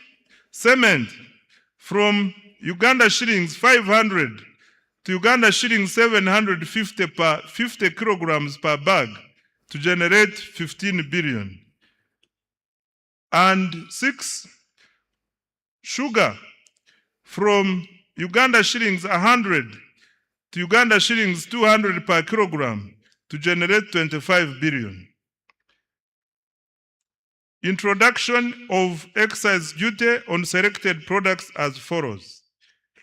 1. Locally manufactured paints and varnishes at 3% or shillings 50 per liter or kilogram, whichever is higher, and imported paints and varnishes at 10% or Uganda shillings 2,000 per liter, whichever is higher, to generate 24 billion. And cooking fat at shillings 500 per liter or kilogram to generate 15 billion. On stamp duty, Mr. Speaker, a modest stamp duty has been introduced on the first registration and transfer of motor vehicles and motorcycles as follows. 1. Motorcycles, tricycles, and quadricycles, Uganda shillings 30,000. And 2. Any other motor vehicle, Uganda shillings 200,000. This will generate Uganda shillings 30 billion. Under the Tax Procedures Code Act, Mr. Speaker, Parliament approved the following tax relief measures. 1. Waiver of principal tax, penalty, and interest owed by a taxpayer to URA as at 30th June 2016. 2. Extension of the waiver of interest and penalties outstanding as at 30th June 2025, provided the principal tax is paid by 30th June 2027. On external trade, Mr. Speaker, Parliament approved an increase in environmental levy on imported used clothing from 15% to 30% of cost insurance and freight, CIF value, to support local manufacturing as well as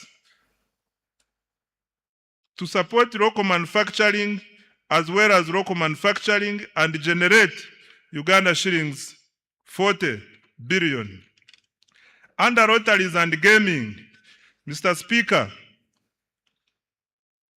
Parliament approved increase of the tax for betting from 20% to 30% to harmonize taxation across gaming activities and generate Uganda shillings 24 billion. In conclusion, Mr. Speaker, Uganda has become a land of opportunity and promise. Our economy has expanded to United States dollars 69 billion and is projected to grow at a double-digit rates driven by strong export performance, fast oil, and sustained wealth creation interventions. More importantly, this growth is increasingly translating into jobs, higher incomes, and better livelihoods for Ugandans. Investor confidence is rising, and the Ugandan diaspora is responding with increased remittances, investment, and active participation in our transformation. This budget aims to accelerate the attainment of the tenfold growth strategy. Government has allocated 99% of discretionary resources to the ATMs, i.e. agro-industrialization, tourism development, mineral-based industrialization, and science, technology, and innovation, and their key enablers. This budget prioritizes production, productivity, value addition, exports, and job creation. I invite the private sector to take full advantage of these opportunities to create wealth. The budget launches Uganda into the Chisanja No More Sleep. The budget launches Uganda into the Chisanja No More Sleep. Every Ugandan must actively engage in wealth creation, and every leader must be accountable for transforming households and communities. I want to repeat this. The budget launches Uganda into the Chisanja No More Sleep. Every Ugandan must actively engage in wealth creation, and every leader must be accountable for transforming households and communities. The era of planning and debate is over. The era of implementation and results has begun. Our mission is clear: produce more, earn more, export more, and lift every household out of subsistence. I dedicate this budget to all wealth creators, especially the youth whose energy, enterprise, and innovation will drive Uganda's transformation into a $5 billion economy. Right Honorable Speaker, I beg to move.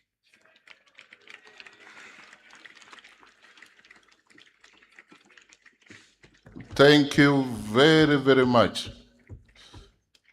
I was wondering what you were drinking. I realized it was Uzima water that gave you extra strength.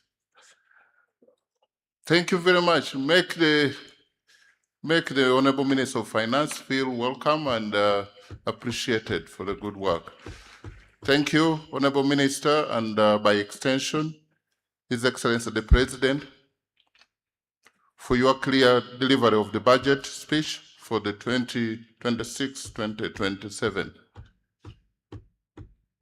As I'm made aware already that every member of Parliament has a text as the budget speech already. I urge you to take note of the government's budgetary priorities and related matters for the coming financial year. This will greatly inform our legislative oversight. Honorable Minister, thank you once again. I didn't know you could stand for that long. Item number 7, remarks by His Excellency the President. Honorable members and distinguished guests, I now take this singular honor to invite His Excellency the President to make his remarks, to take us through the budget speech. Your Excellency, we don't take your being here for granted. You're welcome.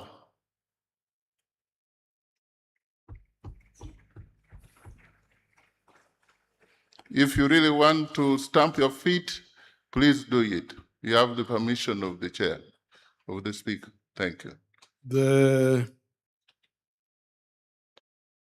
Her Excellency the Vice President, thank you so much. Her Excellency the Vice President, the Right Honorable Speaker of Parliament, all the other political and state leaders, the religious leaders, the cultural leaders, members of the diplomatic corps, and all Ugandans. You have heard how the economy is performing well in spite of many problems in the world.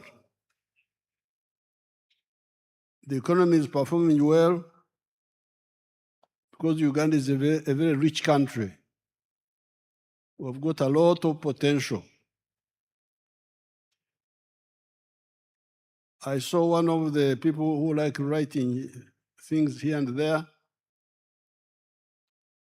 trying to say that we are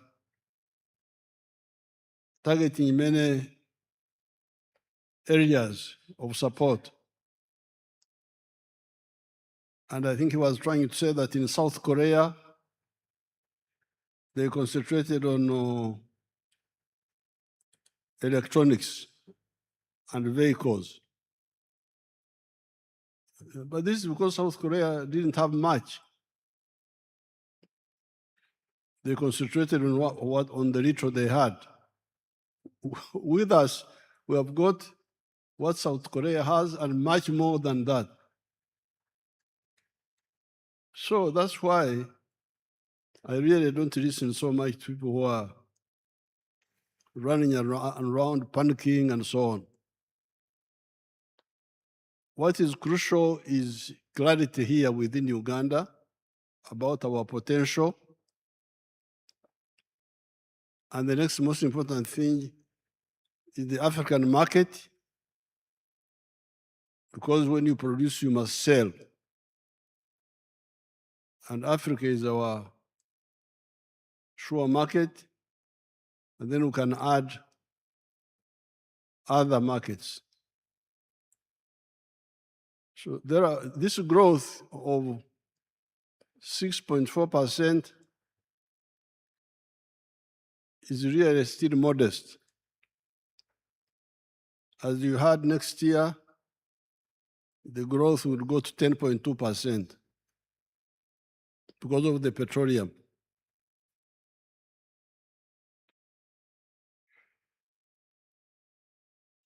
As you heard, the performance is good by world standards. But in my view, it can be stronger.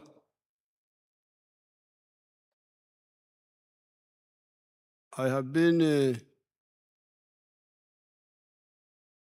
I'm from the communities of this place, indigenous communities here, and I've been following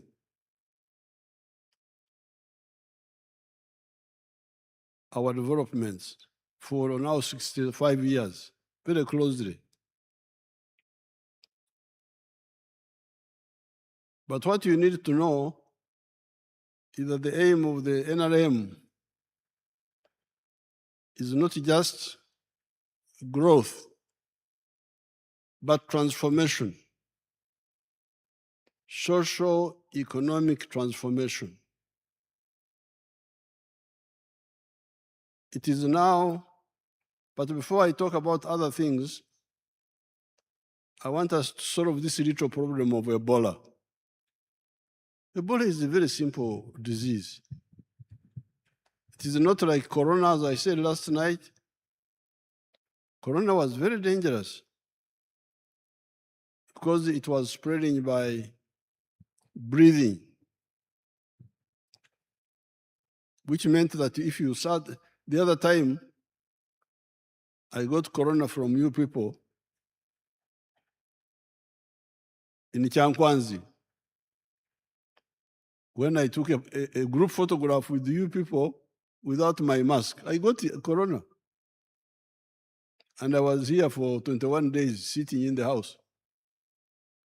So corona was really dangerous. It was spreading by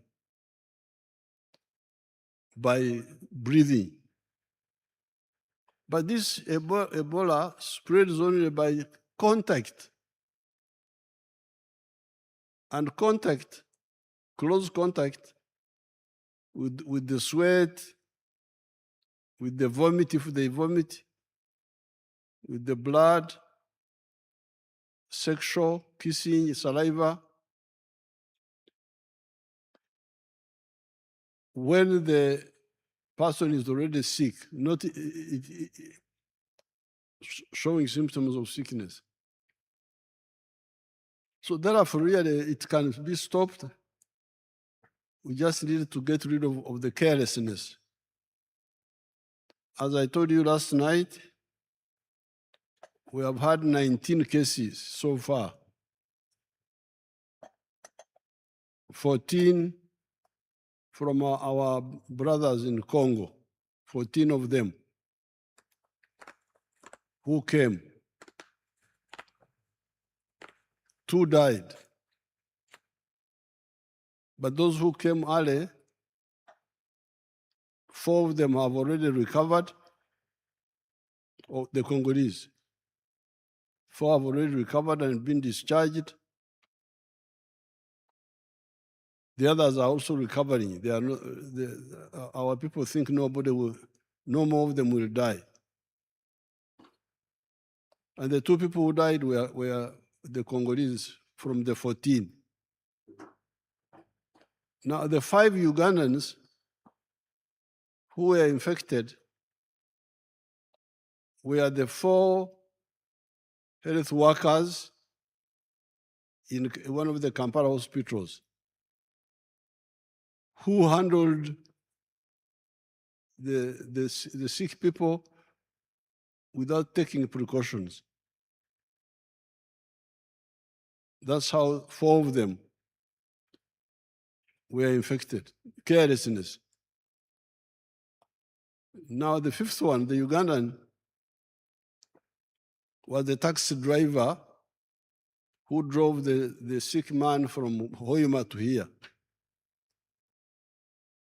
I don't know whether he was greeting him or what, because just driving, if he sits in his chair and you sit in yours, why should he infect you? But fortunately, that driver has now recovered. So of the 4 who recovered, 4 of the 5 who recovered, 4 are Congolese, 1 is a Ugandan. And the 2 who died were all our Congolese brothers. So, and in the last 5 days, there's been no new case. This is very simple. I'm really, I don't like people who don't take life seriously. Because if you want to achieve what you want to achieve, you must be very serious with your life. And part of life is health. If you have got health, you can be able to do what you want to do. The other day I was here, I was seeing you shaking hands, hugging. These are members of parliament now, setting a bad example for all these Africans to get sick and then go in hospitals and so on, or die even.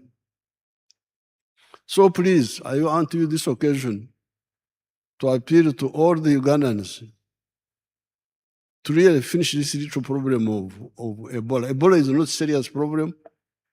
Yes, there's no vaccine against Ebola yet. There's no direct medicine, but it is very easy to avoid, number 1. And number 2, even when you get infected, if you report early by controlling the temperature, by controlling the rehydrating you when you vomit and sweat, you can recover, like these people have recovered. So I appeal to all Uganda to solve this little problem. Our brothers and sisters in Congo were coming through the borders. We stopped the buses and passenger vehicles. We won't allow cargo, lorries and petrol tankers and so on. But people were coming through the border, the Panya. That's why we have discussed with the Congo government, and they have allowed us to work with them to open medical stations inside Congo near the border and announce, invite our Congolese people, anybody who is sick, come here. Don't try to go to Uganda. Because when you go to Uganda, you waste time, you lose time. Come here, this is nearer. And we are doing the same here as we are doing in Uganda.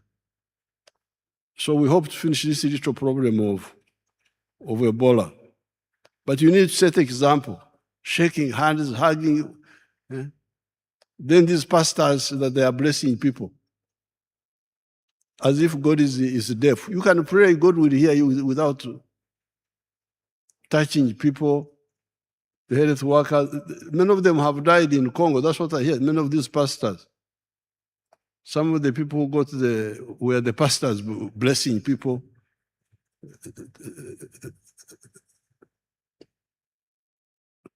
Now, coming to the budget,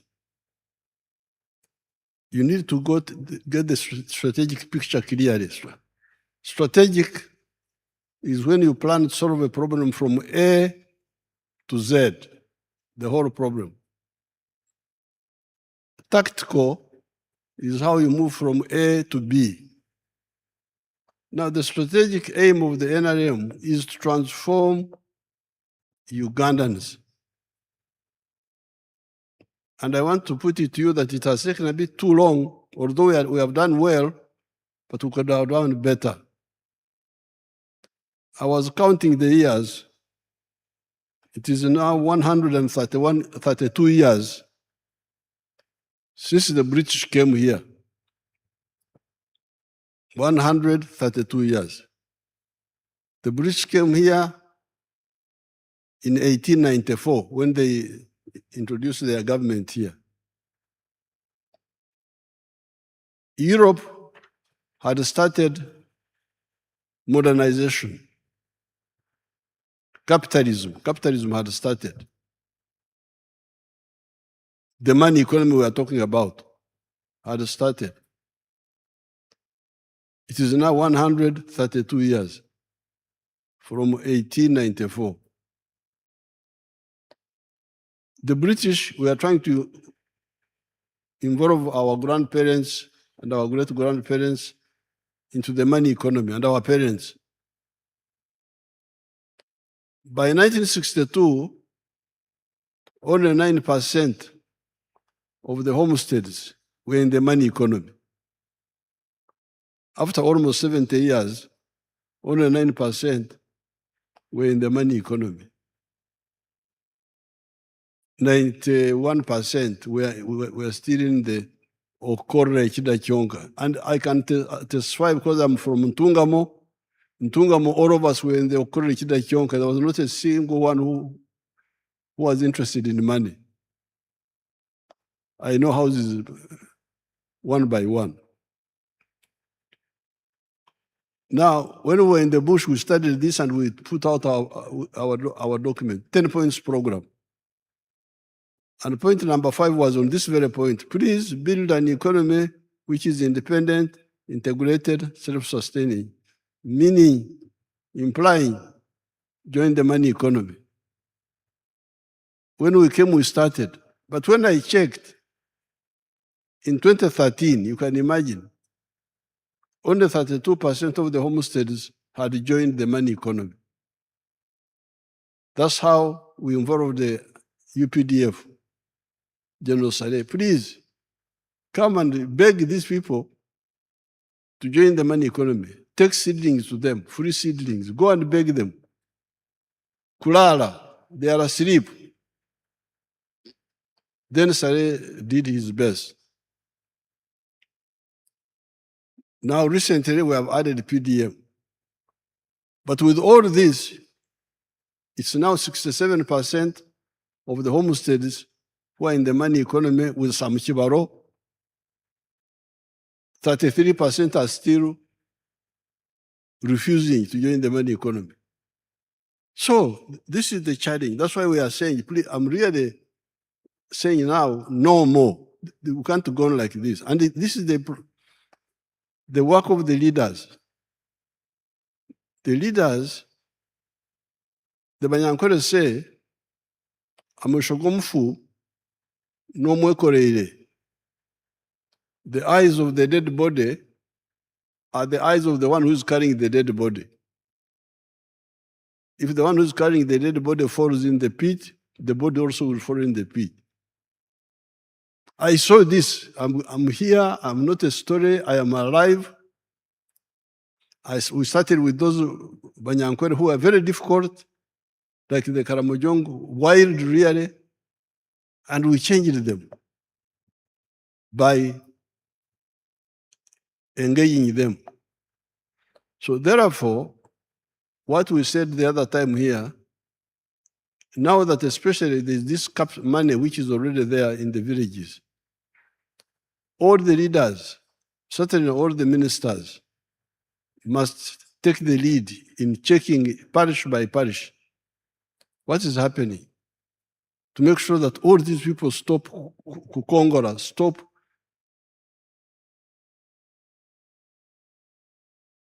cheating us. We work, they don't work. They are there, but they want services. They want medicine, they want education, they want security, but they don't contribute. They're just sitting there in their homes and not engaging in the money economy. So although we have done very well, this very good performance the minister is talking about is by the 67% now. And all of them, not necessarily with the Chibaru. Some of them do without the Chibaru. But there are 33% who are Wako Pembeni, they are on the side. Suppose they were also part of this, would be much further. And as the minister Msasi told you, these people joining the money economy is crucial for two reasons. First of all, they get income. They get income, which means that their purchasing power goes up. Part of the problem of the purchasing power being low is because they don't have income.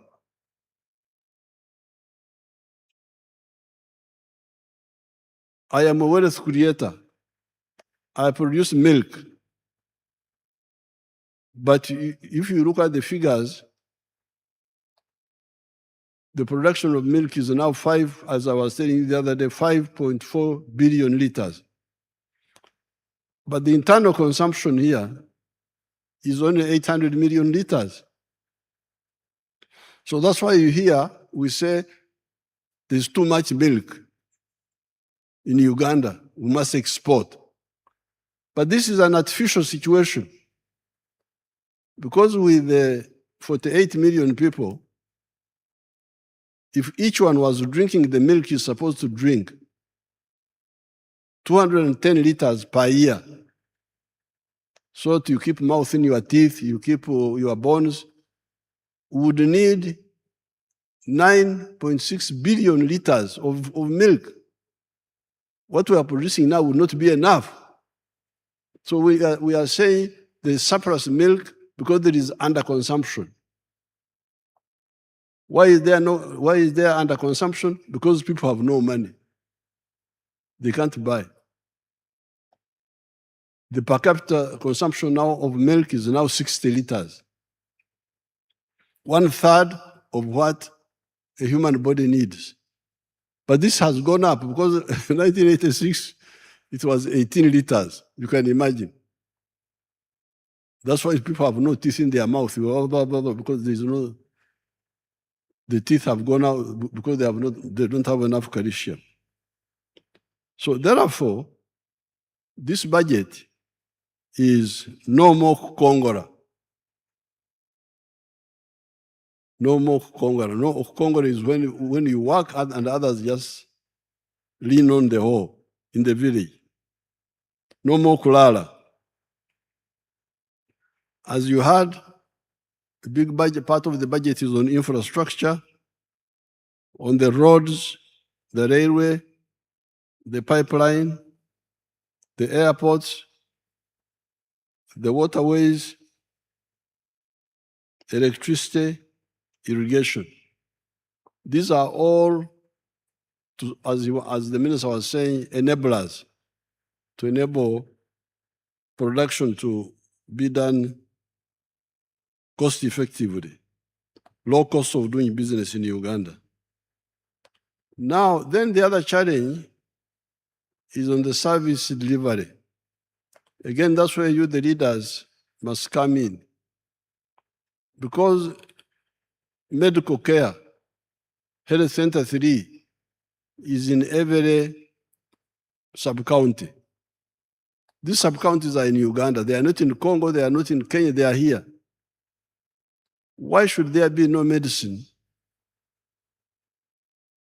in the health center?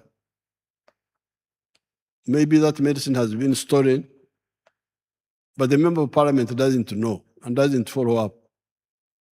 And people are crying. Then you have the government officials, the Gombora chief. That's why the local government must be very, very strict. The Gombora chiefs, what are they doing? The GISO, this is somebody called the GISO. Have you heard of somebody called the GISO? He's also there. Drugs are being stolen, GISO is there. This is what I can no longer tolerate. The people of Uganda have given me authority a number of times now. I would have to, in the past I was a bit hesitant because I was saying maybe, especially for capital, there was no capital which was being given, but now the capital is there, PDM being stolen. During the elections, I was disturbing the former Minister of Local Government, Majezi, ringing him. I got to campaign in Maracha. Instead of campaigning, people are saying, they have stolen our PDM money. I go from campaign now to, it becomes like a PDM tour. In Maracha, complaining. Then I ring Majezi, please, Majezi, come. Maracha, people are I don't even know what happened there. Buko, I was in Buko. Or was it Kwen? I think it was Kwen. Same problem. He in Kampala, Kawempe, Buambo, where PDM money was being stolen. What is the member of parliament doing? Even the opposition ones, the ones of the NRM, I will struggle with them. But even the opposition ones, as long as you are getting allowance from parliament,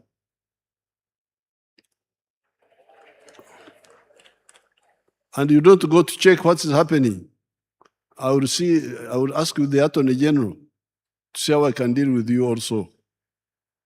Because if you don't want to monitor, don't take the allowances. Say so, go to the clerk, but then why should you get a salary in the first place? So it seems I've got a legal basis where to demand performance from both the NRM and also the opposition. As long as you are getting money of the government, you must check. Because some of the opposition say they do it maliciously. Let the programs not work so that the NRM is blamed. That's not good enough for you. Because these programs are not for NRM, they are for your own people. So therefore, this service delivery, the drugs in the health centers, the justice, corruption, security, law and order.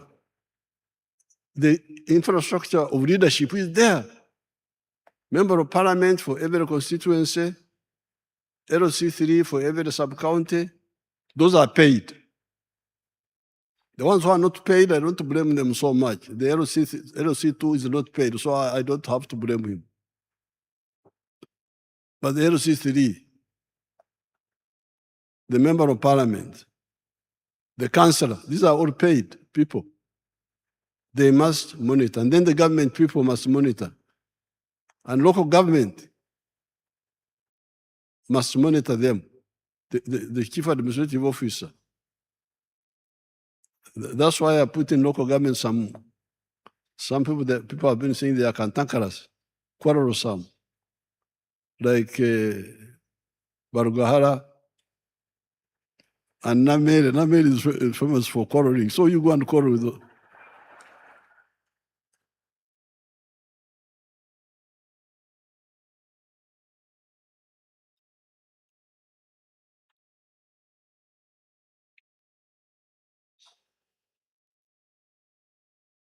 Because when I went to Masaka to defend Namere, because I had to go there, say, "Uyu mwana baba mkuza batya, tana mpisa." I said that, but if the lack of mpisa is to, because in Uganda, if you say a thief, and you say you are a thief, tana mpisa. They say you should have kept quiet, the mpisa. This is how you are going to destroy the country. So please, both for economy, but also for service delivery, the leaders must do their work. Fortunately, we are going to get, apart from this money which Musasi is getting from all those taxes, we are going to get also the oil money. The government will be getting an extra $1.5 billion per year as its share of the government money. Now I'll discuss with you how to save this money, first of all, to create a sovereign fund so that it can earn money, because that's how some countries like Norway have used their money very well. Instead of using it to buy perfumes and so on,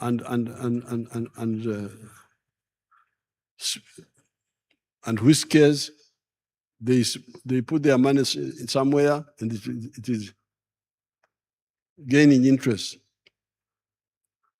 But we need to use some of it to do the crucial infrastructure, like the railway.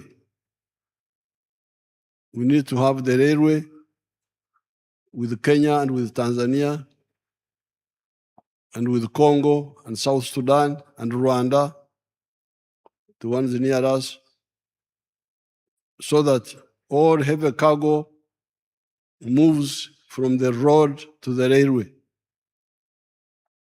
Then the petroleum products move from the road to the pipeline. That will leave only the light cargo and passengers on the road. And the economics there, you had Musasi telling you that it will bring down the cost of transport, of cargo, from 3,000 something to something much less. I'm saying all this so that we harmonize and don't have to waste time arguing, because sometimes we waste time. So we have done well, but we can do much better.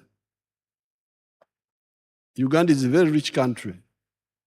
Now, finally, I'll get time and talk about the environment and the trade order, where we had to remove some of our people from the roadsides and all that chaos which was here. I want to really you people to support this. Don't go on with the cheap politics of misleading our people. Because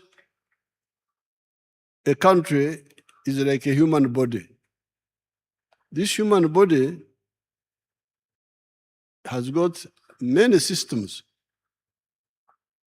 which must work in the way God designed them. Breathing, you breathe. There is a whole system, how you breathe. Blood circulation, there is a whole system of how the blood circulates. Seeing, there is a whole system how you see. Hearing, there is a whole system of how you hear. Each system is separate but coordinated by the command post, the brain. Eating, the whole system. Diverse, specialized, but coordinated. Now you cannot say that because I want to eat, I put the food in the ear. I put food in the ear that I want to put food in the ear.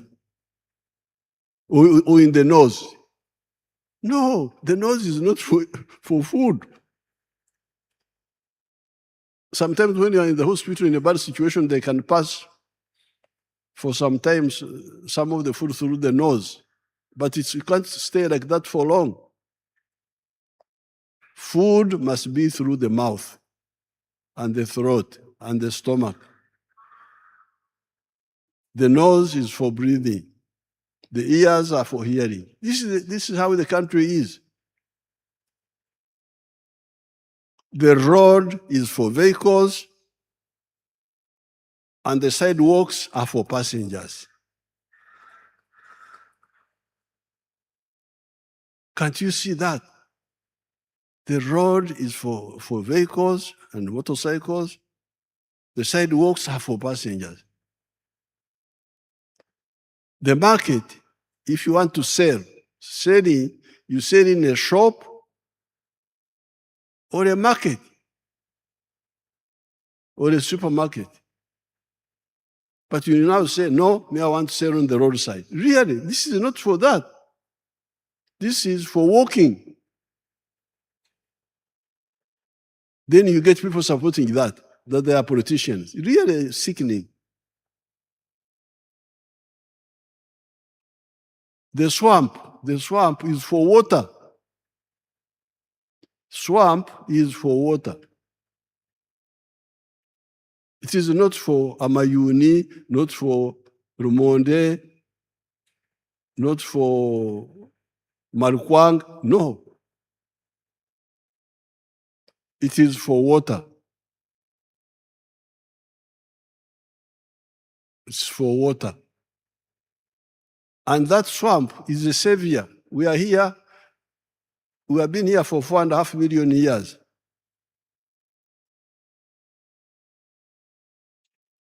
And these things came recently, the permanent buildings, vehicles.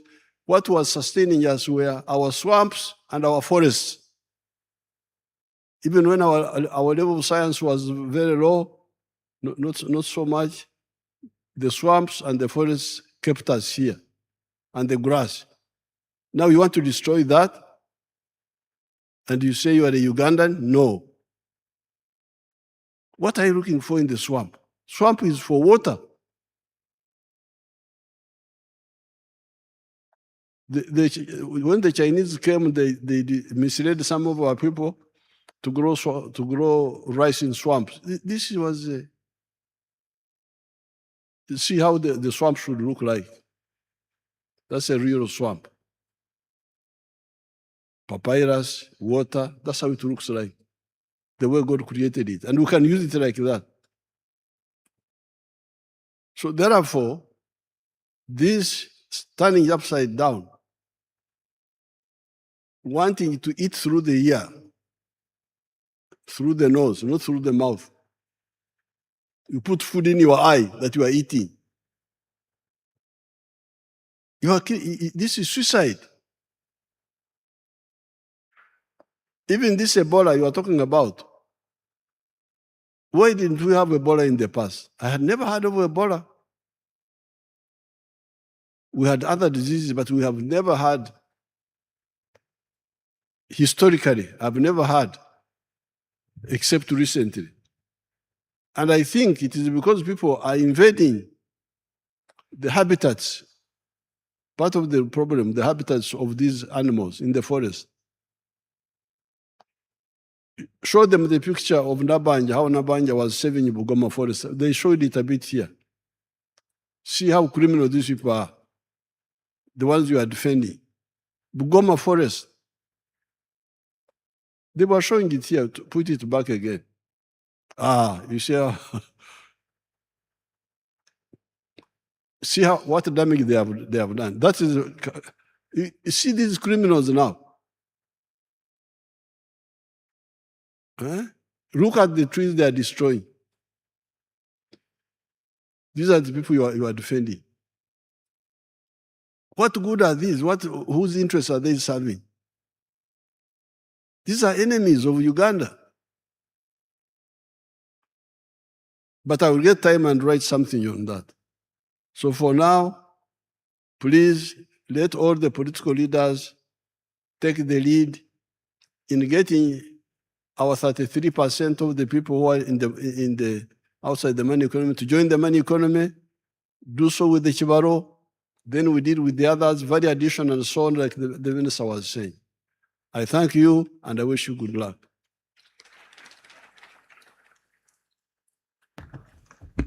Thank you, Your Excellency, for the successful delivery of the budget speech for the financial year 2026-2027. On behalf of Parliament, I pledge our commitment to effectively apply our mandate to realize all your progressive intentions for our beloved country and its gallant citizens. Adjournment.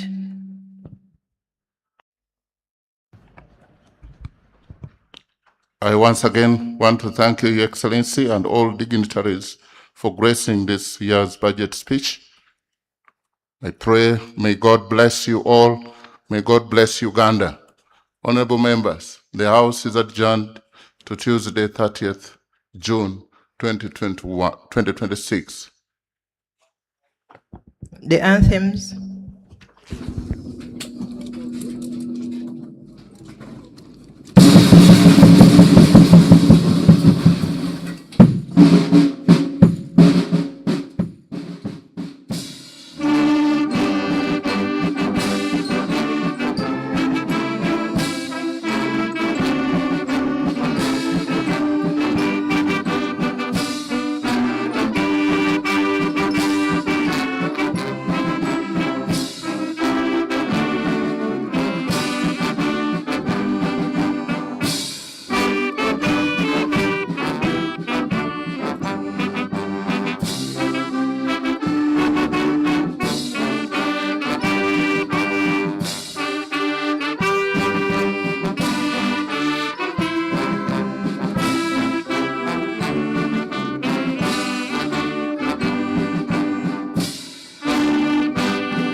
House has been adjourned until the 30th of June. Honorable members, we ask that you kindly remain in your stead. Transport has been organized for you to drop you back at Parliament, and the transport is to the left-hand side of the main tent, close to the main ceremonial dais. So we'll kindly ask that you remain there as we wait for the departure from Kololo of His Excellency the President. The Right Honorable Speaker and Deputy Speaker of Parliament have been joined by the Vice President, the Prime Minister, and the Service Chiefs to see off His Excellency the President. His Excellency has already been thanked, as has the Minister for Finance, for the delivery of the budget speech for the financial year 2026-2027. So His Excellency is now coming to bid farewell to the receiving party, led by now the Vice President, the Speaker, the Deputy Speaker, the Prime Minister, the Minister of Finance, the Clerk to Parliament, Parliament officials, and the Service Chiefs from the UPDF, the Police, and the Uganda Prison Service. And His Excellency is now waving his farewell to the members of Parliament before he departs.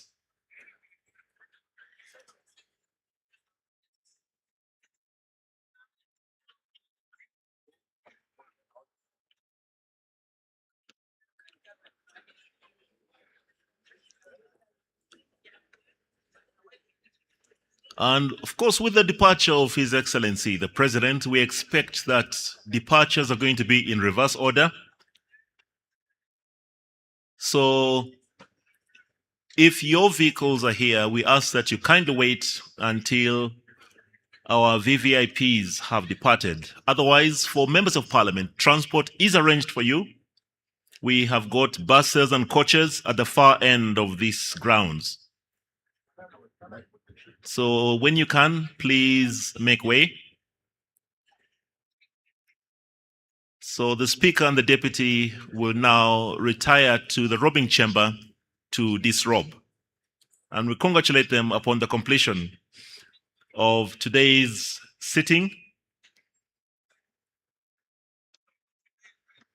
So even now that His Excellency is making his way out of Kololo, we remind members of Parliament that transport is arranged for you at the far end of these grounds, in the same direction as where His Excellency had departed at the start of the red carpet. Beyond the flags, we have buses and coaches waiting for members of Parliament. To all our service providers who have ensured that we had a successful day here, to all the staff of Parliament who committed a lot of time and effort to make this day a success, to the different bands, the Police and the Prisons Band, and everybody else who contributed to make this day a success, we thank you very much. Have a lovely evening.